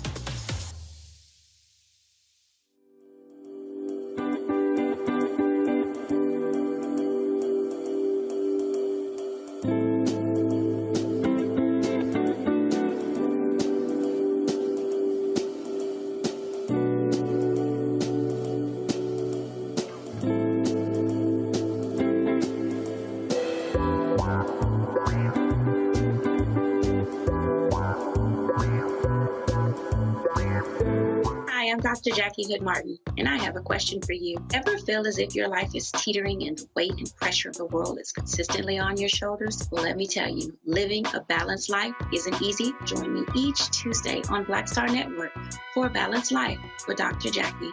We'll laugh together, cry together, pull ourselves together, and cheer each other on. So join me for new shows each Tuesday on Black Star Network, A Balanced Life with Dr. Jackie.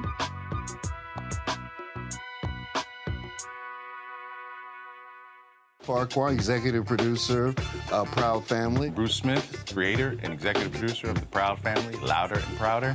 And you're watching Roland Martin Unfiltered.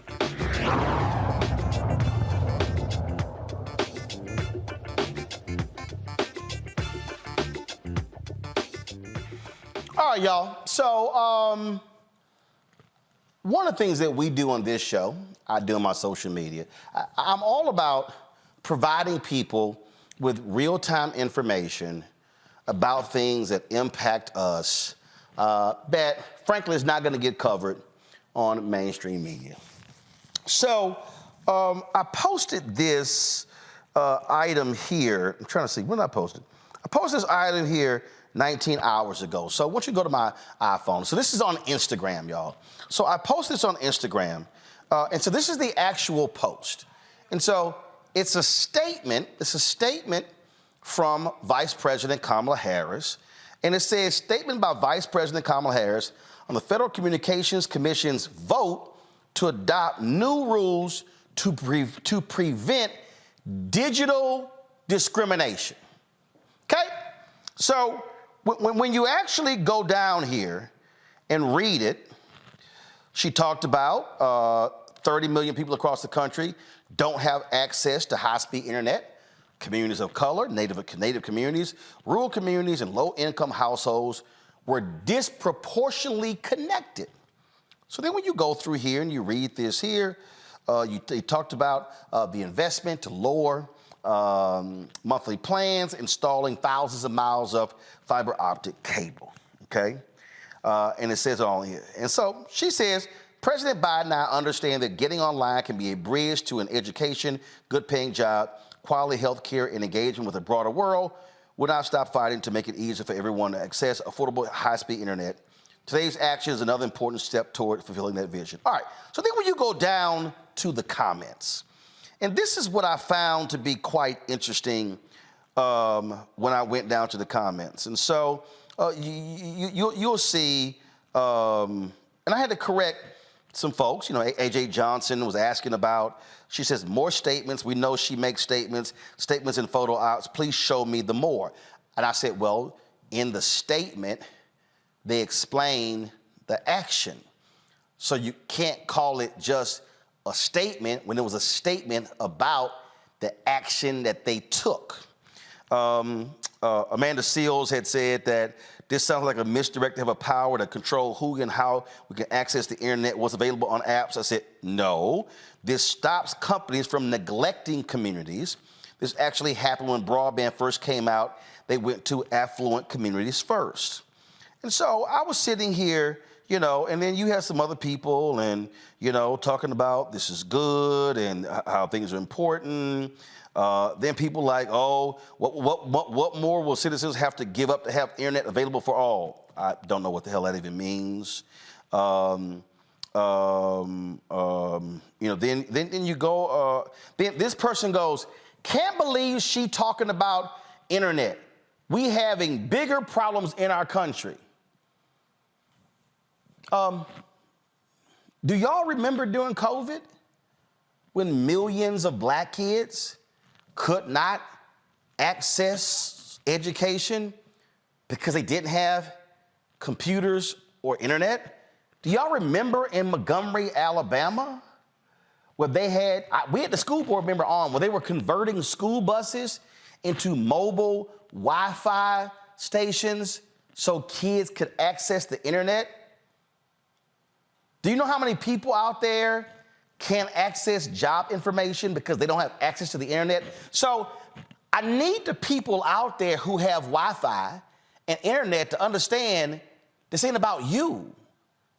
This is a major problem. In fact, for all y'all people out there who claim y'all love HBCUs, y'all do know that there are massive computer and internet deserts on HBCU campuses as we speak.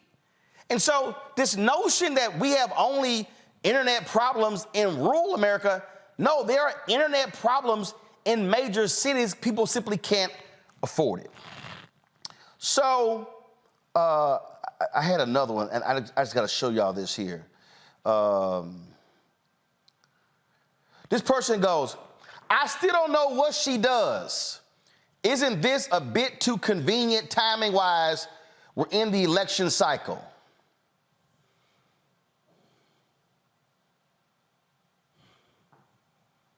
I don't know what she does. I've never seen some of the, so now I love this one, y'all. Oh my God, I love this one. I said, that means you ain't been paying attention.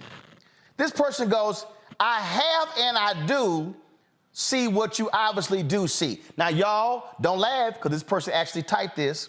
They said, or maybe, y'all, I'm reading this, so y'all know I'm not making this up.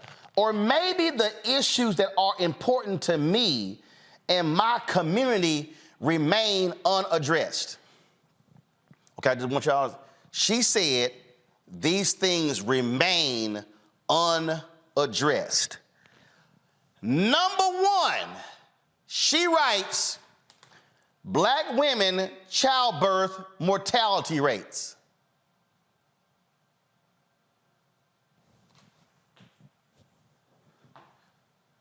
She actually wrote that. Number two, truth in education.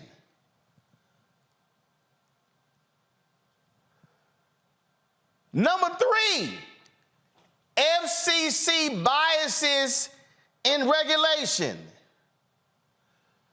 The Post is about the FCC. Number four, expanded underwriting for student loan borrowers.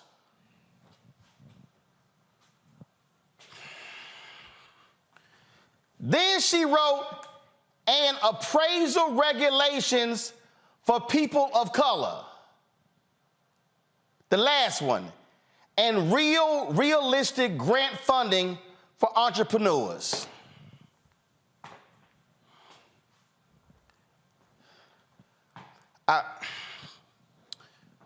Just hold on. So y'all, I then posted this here. U.S. to spend $42 billion to make internet access universal by 2030. It was a Reuters story that was in here. Lord have mercy.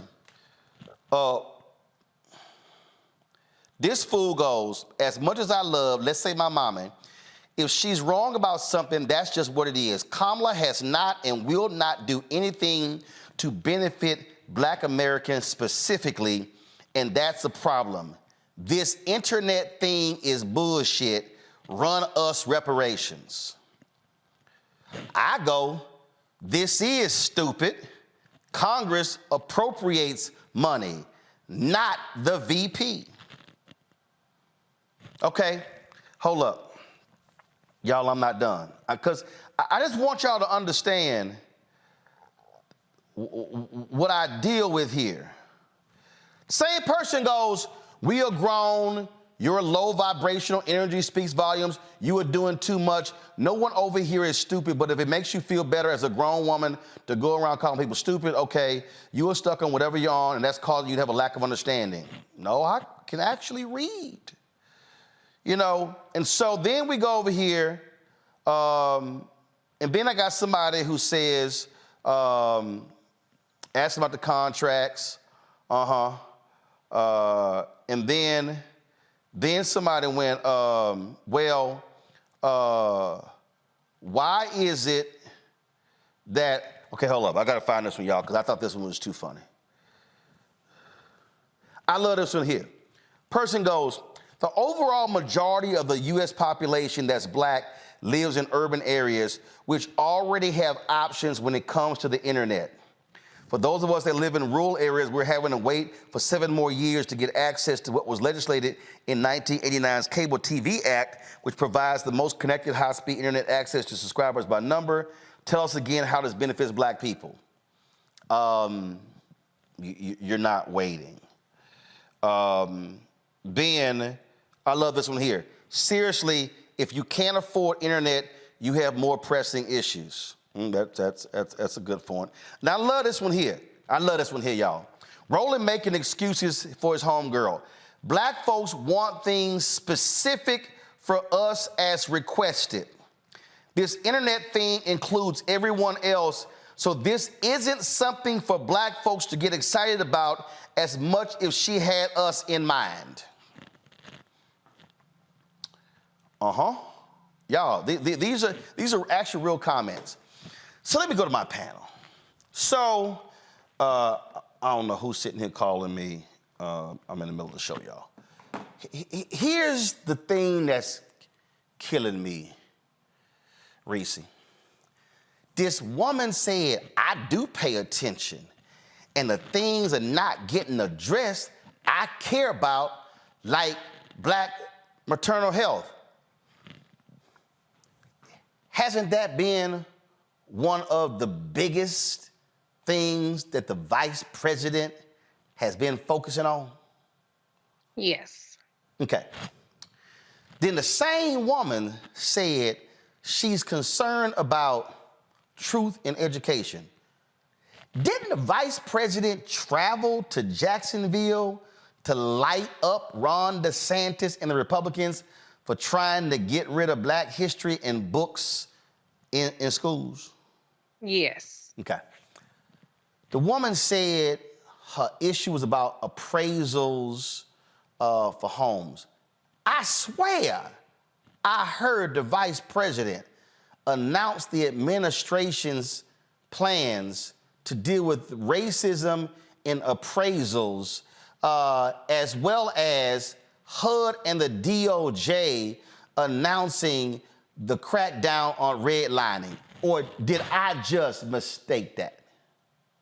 I was there. Yes, that happened. So, and it's happening. I'm confused how somebody could say none of this stuff is being done, and I swear it happened.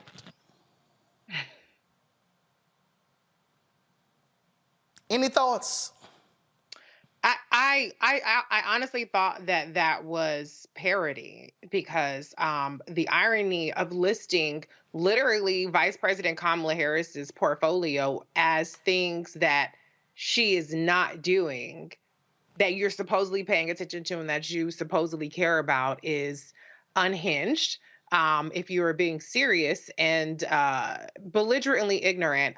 So that's why I don't take people seriously when they say that they care about certain issues, because if you care, then you would actually be engaged on the action that's been happening for years. This isn't just a matter of something that has been a flash in the pan. This is something that they have not only announced, but year after year returned to talk about the progress that's been made on appraisal biases, the progress that's been made in terms of just this week, actually, Vice President Kamala Harris announced that her initiative to expand postpartum coverage for Medicaid is now in 40 states, 40 out of 50 states for 12 months. That was not something that happened prior to Vice President Kamala Harris making Black maternal mortality a priority. And so I think part of it is obviously the way that people are targeted with disinformation, but it's also the attention span and stupidity of some people. When you have somebody like an Amanda Seales, who, rather than actually read the post to understand what it talks about, they say, this sounds like. You don't have to say what it sounds like when it's literally written right there, specifically what it's about. It had nothing to do with TikTok or censorship. It was literally about redressing discrimination and access for people to say that, well, people can't afford it, when this administration has expanded affordable broadband to millions of homes that people are eligible for is stupid. For people to say that, well, what is this going to do for Black people in rural communities when this is about expanding rural broadband access is really ridiculous. And so this is the challenge that we have. It goes beyond messaging. It goes to the fact that sometimes people just feel like if they don't see it happening right in front of their face, beyond an Instagram post, which is explaining that this is happening, then that means that it's non-existent. And I'm starting to become at a loss to even know how to even reach those people. I think you can reach a portion of them, but some people just can't be helped. They can't be educated. They can't be saved, child. So we got to try to find the people that maybe they just don't know. And they're like, oh, okay, that's good to know. Maybe there's some people like that out. And that's what we got to get to the poll, because some of these other people can't be saved. Go back to my iPad here. Greg, this person goes, now again, we're talking about a $42 billion program that deals with internet. Person goes, this does nothing for Black people. The typical lift all program for the Democrats, no tangibles, no votes. Now, and I responded about, well, this is a damn lie. And then, so here's the thing for me, because the other person was talking about how, and there's one person kept going back and forth with me, Greg, on, no. I want to see legislation that is only for Black people. And I see this over and over and over again. I mean, I'm talking about these FBA, these other people out here. I hear them yelling it, and I'm sitting here going, what in the hell are y'all talking about? And I know for a fact Black mayors in major cities are putting proposals together to get some of that $42 billion because Black people in many of these places do not have high-speed internet. So you'll sit here and lay out this program is like, no, they ain't gonna benefit Black people only. And you're like, fool, do you know anything about civics? And I mean, it is stunning to me when you just make a post that, hey, just let y'all know and stuff even exists, and these folks still, no, that ain't good enough because it's not only helping us. Yeah, absolutely, Roland. I mean, well, first of all, at least in the venue that you've been sharing with us in this story, it's Elon Musk's Twitter. So we know that. No. This was Instagram. So this is Mark Zuckerberg's. Mark Instagram. Zuckerberg's metaverse. Yes, yeah, absolutely. Well, we know, and of course, again, I just point out again, our sister Reese has been telling us this for years. This is the weaponized ignorance. I just assume most of them people come from a troll factory.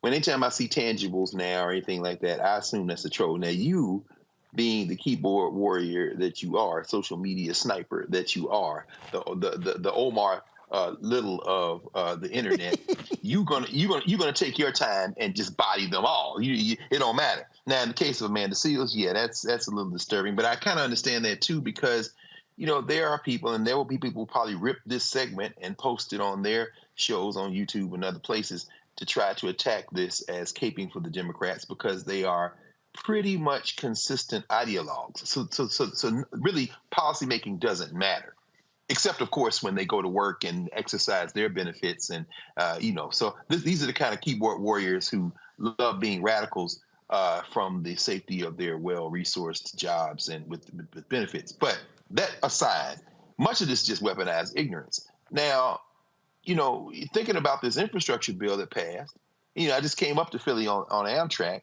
and we know that the vast majority of that bill, in the neighborhood of, there's about $426 billion of that work, including $16.4 billion that's about to be spent just on the Northeast Corridor to improve interstate rail, federal rail, that is going to greatly benefit just in terms of transportation, the kind of big chunk of this work. But that requires reading. Brookings just released a report yesterday, an extensive report on the 2-year mark of the infrastructure bill, how much has been spent, how much remains to be spent. About 75% of the competitive bidding for money has not even been awarded yet, and the stuff that's been awarded has just slightly favored states that voted for Trump and now Biden in the last election. So, people just won't take time to read. Finally, as it relates directly to broadband, as you said, according to Brookings, the National Telecommunications Information Administration stood up very quickly the formulas for people to get engaged in these competitive bids. And as you just said, finally, there's about $4 billion left remaining to be distributed. But of that $41.7 billion that is formula driven or direct driven, this is why, as you say, voting matters.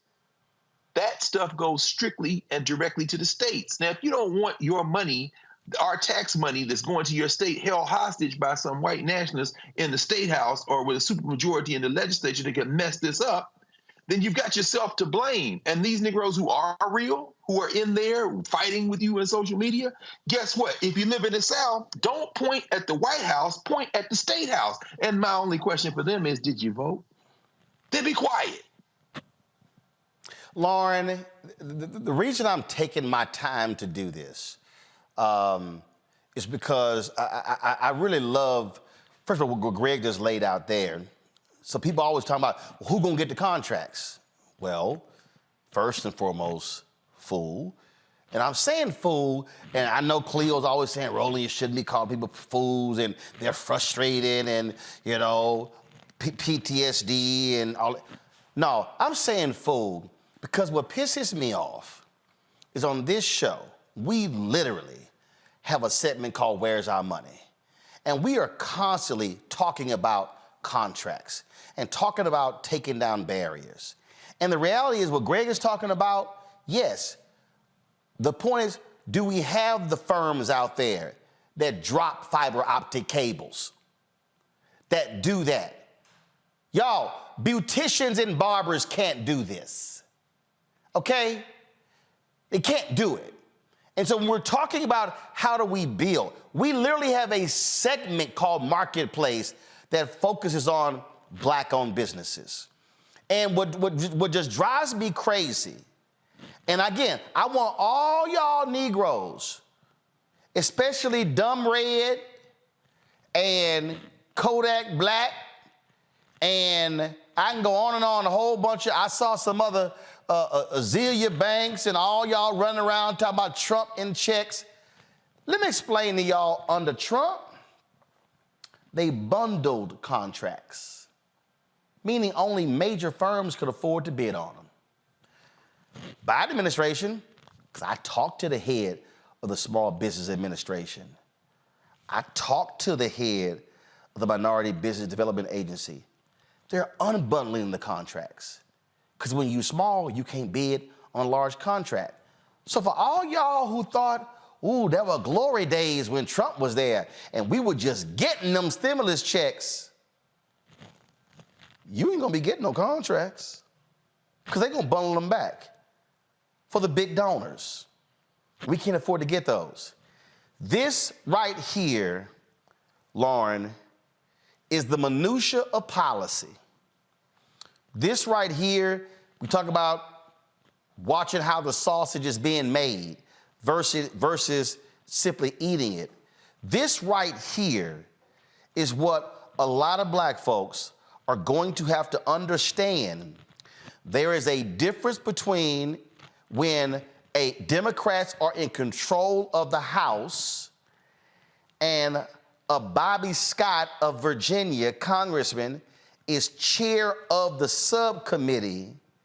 It's a whole lot different than when Republicans control the House and they are over the committees. So for all y'all out there talking about that $6.57 billion that went to HBCUs, oh, that didn't just happen.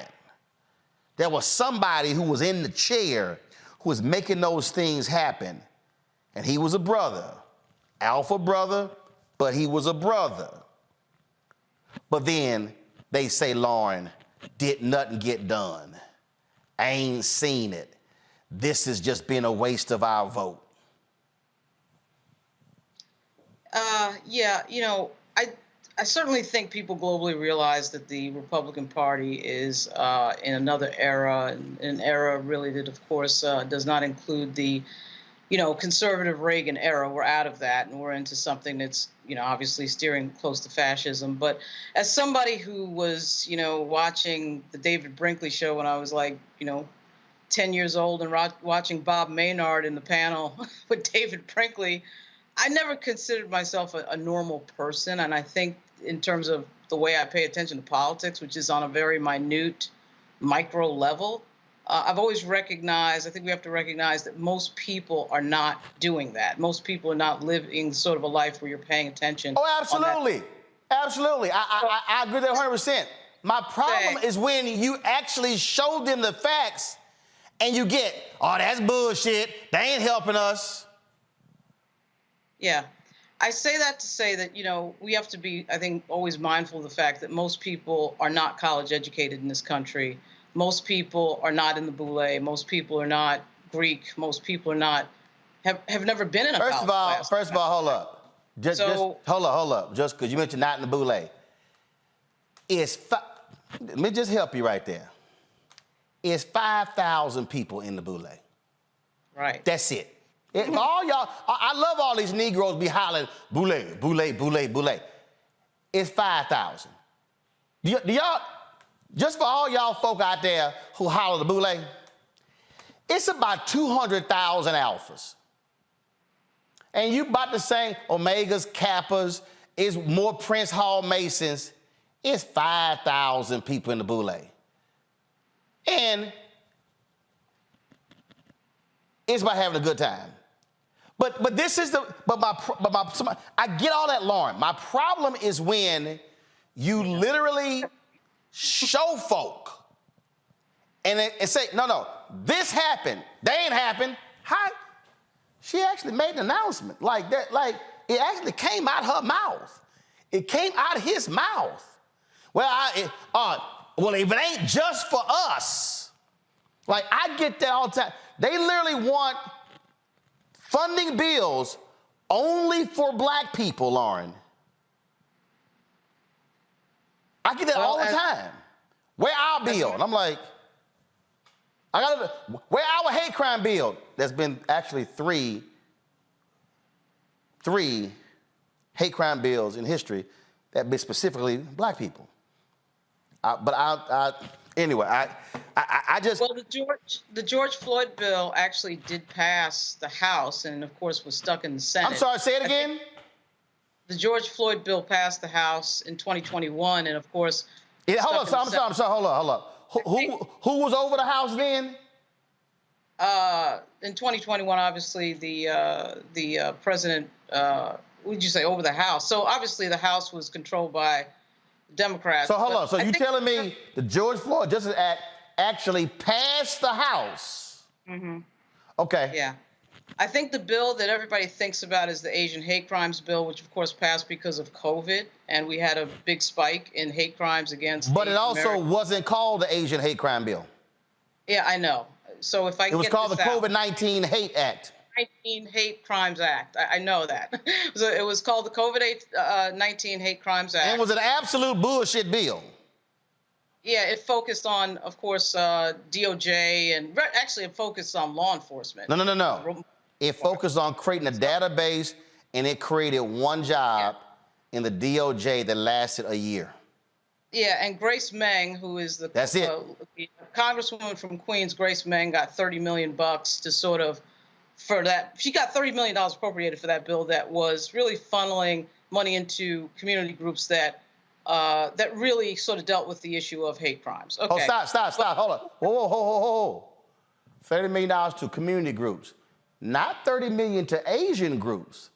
$30 million to a number of groups that dealt with hate crimes, correct? Yeah, so we do have the Black Maternal Health Act of 2023. The Black Maternal Health Act is an omnibus bill, which means basically that it's a collection of a bunch of other pieces of legislation, 13 pieces of legislation. And that is a pretty bipartisan, actually it's not that bipartisan, it's actually Lauren Underwood and Joyce Beatty and Don Beyer and a bunch of Democratic members. They may have actually a Republican member on that. I got to check that because it's actually a big group of bills, and it is called the Black Maternal Health Act. But I do think what people are thinking about is, you know, the payment of reparations to the Japanese folks that were unfortunately interned during World War II. It's a fairly recent act that Ronald Reagan signed back in probably 1990. And so when people think about that, that was $20,000 per person who could verify that they were interned during Japanese internment, which of course was a crazy, terrible thing. Of course, the specific pieces of legislation for Black people you always think about, of course, is the Civil Rights Act and the Voting Rights Act, which is very specific to Black folks. And also the bill that specifically was in the response to Black churches being burned down.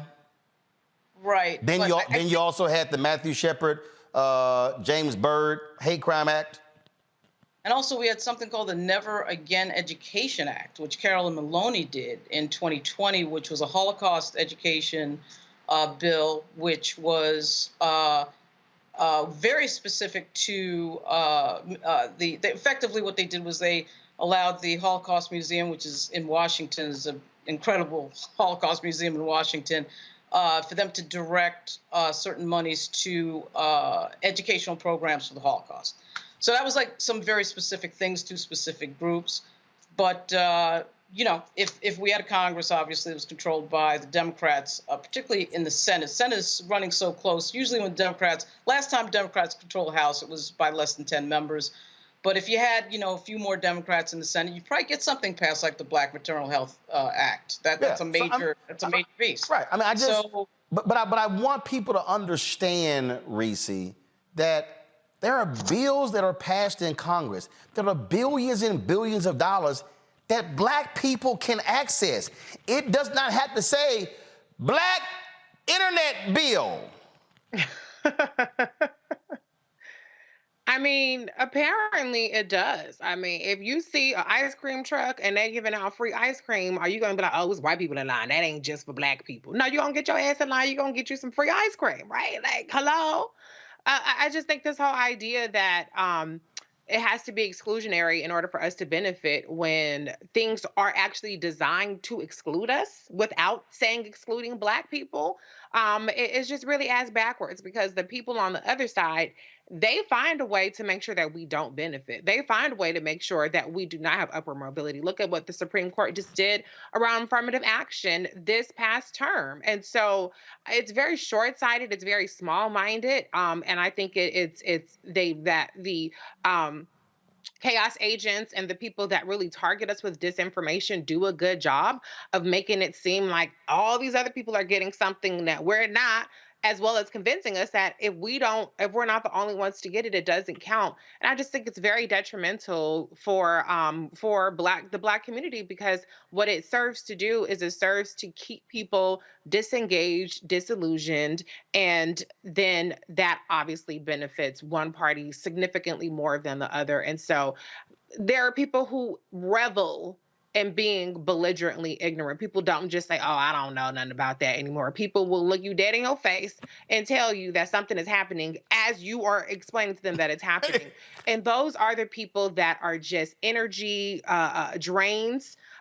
They drain the people around, the people that are trying to empower people. They drain everybody around them, and they're just not our target audience. The only thing that really comes out of it is hopefully the people that just quietly are scrolling, the ones that don't comment, they'll just like a post and keep it moving, or they'll like a comment and keep it moving. Hopefully we're reaching enough of those people, because those people are the ones who, to Lauren's point, may genuinely not know, may genuinely need somebody to break it down and explain how it benefits them. So luckily, even these exchanges with trolls, bots, whoever, the belligerently ignorant, do to some degree reach Very those true. folks.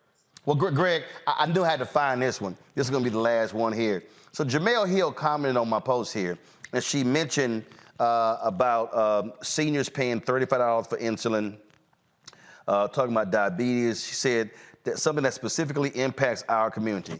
This is no lie. I'm actually shook. Greg, you're going to love this here. This brother actually said to her, I'm not arguing. I'm saying they've done nothing specific for Black Americans. If things disproportionately hurt us, then a universal policy doesn't correct the disproportion. Greg, you're going to love this one here. We would need specific policy to do that. This fool actually said, diabetes does not specifically impact our community. That would mean we are the only ones who get it, which just isn't true. So basically he's saying capping insulin at $35 don't mean nothing, because Black people, we don't specifically get diabetes. So who cares if it matters? Roland, I mean, it is frustrating. I echo something Lauren said. I don't think this is a question of intellect. I think this is a question of attention, a question of living in a society where media has eaten our attention spans and we live a harried life. I hope what that person meant was that the capping of insulin, capping of insulin does not remedy a condition that is exclusive to Black people. I'm being charitable in that reading. No, that ain't what he said. He was like, well, no, that don't what count, he said, but because it don't specifically impact us. No, I agree. I understand. I'm just, the reason I'm saying that is because, you know, and you know this, I mean, in all of your years before you even got into journalism, of course, growing up and then going to school as a journalist, writing for a living, editing for a living, you know, the American populace generally just didn't have a felicity with language.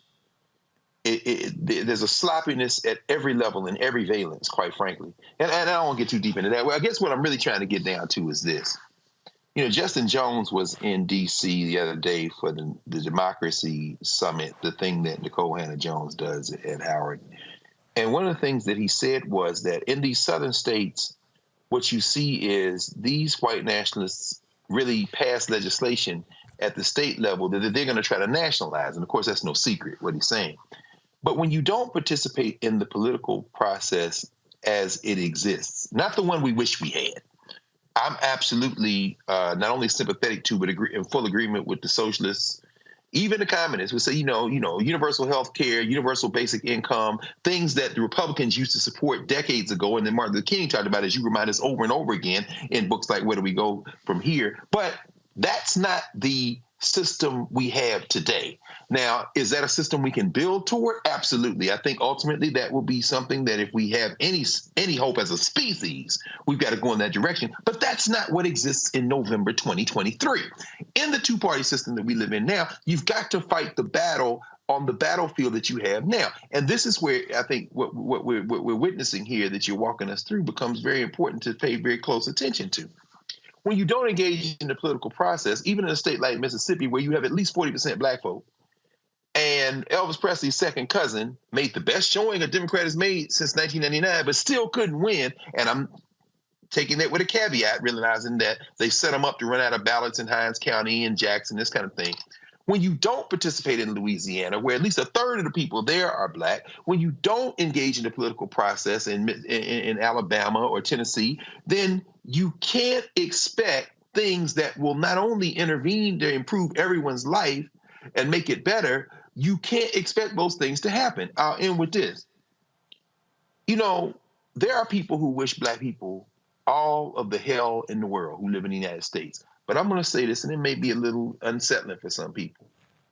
If my nephew and niece, if my uncle and auntie, if my elders in my community get some intervention that will help them in everything from health care to some assistance in staying in their houses to being able to have heat in the wintertime, if a Klansman gets it too, that is a secondary concern to me. And this is where we have to understand, even though we understand that reparations, there is something very personal about that as it relates to us, something very specific to us. Do not get caught up in the thing that affected us only and miss the thing that can improve your life, even if it so happens to help somebody else. We heard that from the guy that you have on, Granger in Louisiana. If you take the populist turn and turn hard into they screwing you because you poor, damn it, a Klansman might get her teeth fixed. But you know what? So will you. Get over it. I'm going to say this here, and this is why I'm saying this. 1 week from today, a bunch of y'all are going to be at home, and you're going to be traveling, and you're going to be with family members, and you're going to be around the dinner table, and arguments are going to break out. People are going to say all sorts of stuff, and some of the stuff they're going to say is dead wrong. And so I need you, when that happens, to be armed with right information. Now, see, some of y'all might, and again, and Greg said it, and I already know, oh, nah, man, you sitting here. I saw coming, hey, you caping for your girl. No, I'm actually stating facts. You know why? Because, see, I grew up in a family that debated. And I saw as a kid, aunts and uncles bring some bullshit to the debate. And my grandfather was like, yeah, would knock the hell out. And I'd be sitting there going, he just lit your ass up. So y'all need to understand, I grew up, and you understand, we live 8 blocks from my maternal grandparents. My grandfather died when I was 15 years old. So from the moment I was born, my existence for 15 years was always at my grandparents' house and around my 7 aunts and uncles and they 34 grandchildren and they 70 plus great grandchildren. And I think they got like 120 great. So I grew up watching debates, and I grew up watching folk get obliterated who lied. And so why do I respond, because in Reese said it, why do I respond on Instagram, on Twitter, in these platforms? Why do I do this? Because I don't know who's watching. I don't know who's reading. And if there's somebody who's on one of these pages, who sees it and goes, I didn't know that. Matter of fact, let me go check that. Oh, Roland is right. Oh my goodness. Roland actually said on his show that the Vice President of the United States and the Biden administration, they did address the issue of inequality in home appraisals. Go to my iPad. This is from the New York Times. Oh my goodness, they did do that. Oh my goodness. They did have a conference on black maternal health and lay those things out. Oh my goodness, they did have that news conference down in Jacksonville dealing with the redlining of the banks and discrimination. My goodness, that stuff actually happened. Black people, we had better understand, and Greg said it, and I just want to help all y'all out who running your ass around talking about just us, just us. In the history of the United States, going back to the period of Reconstruction, W.B. Du Bois' book was called Black Reconstruction. But I just want to help y'all understand, Black Reconstruction wasn't all black. The quality of life of poor white people. Everybody listening, I need y'all to hear what I'm trying to tell y'all. Greg know this, Lauren know this, Reese know this. Let me help y'all. In the history of the United States, at every juncture when black people fought for a better life, other people benefited. James D. Anderson, The Education of Blacks in the South, 1860 to 1935. I think that's the year frame. He notes that black people freed former slaves of African descent, went into state legislatures and put it in the Constitution, guaranteeing the right to education. And then when Jim Crow came along and threw the black folks out, they threw a lot of stuff out except that public education. So I need our people to understand, when we're fighting for billions on Capitol Hill, we know some white folks gonna benefit. We know some Latinos gonna benefit. We're trying to make sure that we benefit too. But the dumbest thing we can do as black people is to literally say, y'all sit over here and y'all argue over the hundreds of billions of dollars, we out. That's the dumbest thing in the world that can happen. When they are at the table distributing the billions of dollars, it is idiotic for black people to say, I'm checking out. So when you say, Louisiana, man, we ain't voting in that election on Saturday, what you saying is, we've left everything nice and neat for y'all white conservatives to have, we out. And then you're gonna complain when the white conservatives are sitting at the table and they going, you get this here, you get this here, you get this here, and then your no voting ass over here going, we don't get nothing? No, because your ass left the table. The same thing apply. You don't eat next Thursday unless your ass at the table. I ain't never heard somebody have a Thanksgiving meal who was not at the table. And they are not fixing no plates for us. So y'all mess around if you want to. But that's the real deal. And that's why over the next year, we must all fight misinformation and disinformation, because remember what Trump said, black people, thank you for not voting. That was nothing more, what's the word that I want to use? That was nothing more shameful, despicable than to watch a white racist literally say, my fellow Negroes, thank you for keeping your black asses at home and giving us control of all of this. So why do y'all think they tried to overthrow this sucker on January 6th? Because a lot of us showed up.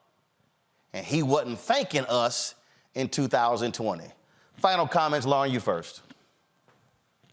I don't know. I would just sort of echo what I was saying before, which is that, you know, we do have an age that we live in of misinformation and disinformation. And it's hard to break through. It's hard to break through with some of these messages because people are very, as Dr. Carr alluded to, people are very busy and they are in their own lives. And, you know, as somebody who's worked in a few political offices in New York and Virginia, you know, when you talk to people on the grassroots level, you just talk to normal people who just have some issue with the government that they need fixed. And it might just be an unemployment check or something that's missing or veterans payment, something, whatever it is. You know, people are not as micro focused as like me and my friends are in the echo chamber of the media. And so it just presents a very difficult challenge when you try to let people know what their government is doing. And for our community, we have a very justifiable level of frustration when it comes to not getting the things that we should be getting after, you know, everything that Black people have been through in history. So the demand is high for some action, and it should be for Black people in this country, to say the least.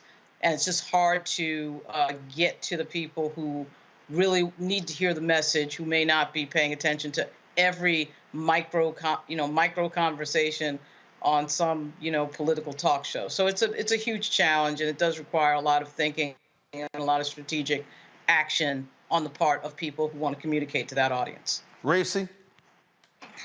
To Lauren's point, the Democratic Party needs to invest in an information infrastructure. Roland, you're always talking about infrastructure and organizational power, and the Democratic Party is severely lacking in making that investment that the Republicans, that foreign agents, that the chaos agents have invested in. It's going to take more than, text messaging, some of us DMing us, oh, this is a good story, hope you post it. No, pay people, pay the infrastructure to tackle the information gap that people are not getting because of the fact that they have other priorities and other things that are taking their attention away, as well as the disinformation campaign that we're being targeted with. It's not going to be resolved on an organic level. It's going to take consistent, persistent, and relentless messaging from credible actors, not actors in terms of, the Screen Actors Guild, but in terms of credible voices like yourself, Roland, and those of us on this panel. And so until the Democrats figure out that this war is not one that's going to be won on ideas, on policy, or receipts, it's going to be one on who gets the information to the people the best and more relentlessly, then they're going to continue, and all of us, unfortunately, are going to be continuing to be faced with this kind of ignorance and belligerence from people. Greg? Thank you, Roland, and thank you, Reese, for saying that. We are the ones who are most in harm's way.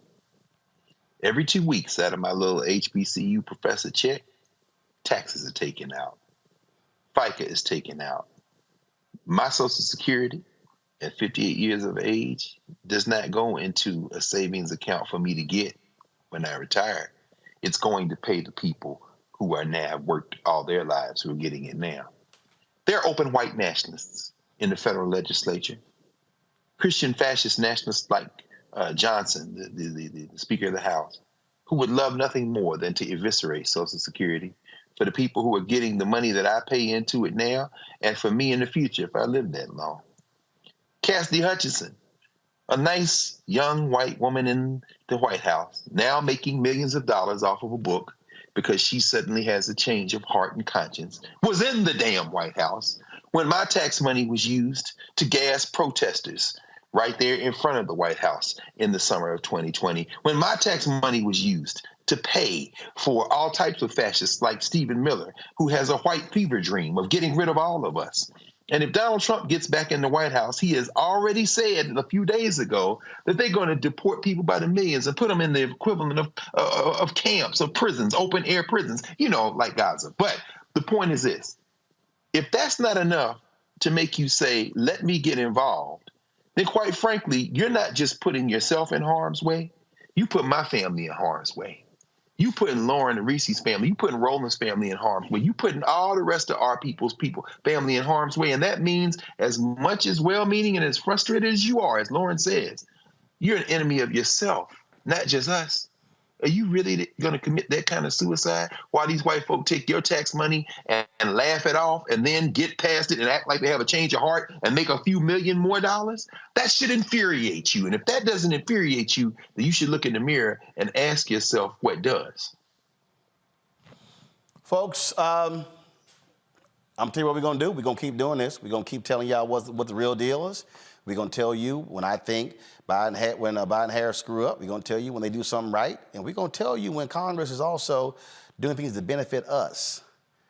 But I'm telling y'all right now, and I'm giving you this warning sign, a year from now, and I'm telling you, mark it, if Donald Trump and these Republican zealots control the White House, control the House, and the Senate, if you think you saw crazy during his 4 years, and if you thought you saw crazy this past week with these fools, you do not want to see if they have the trifecta in D.C., because it's going to look like Florida, Mississippi, Tennessee, Alabama, Texas.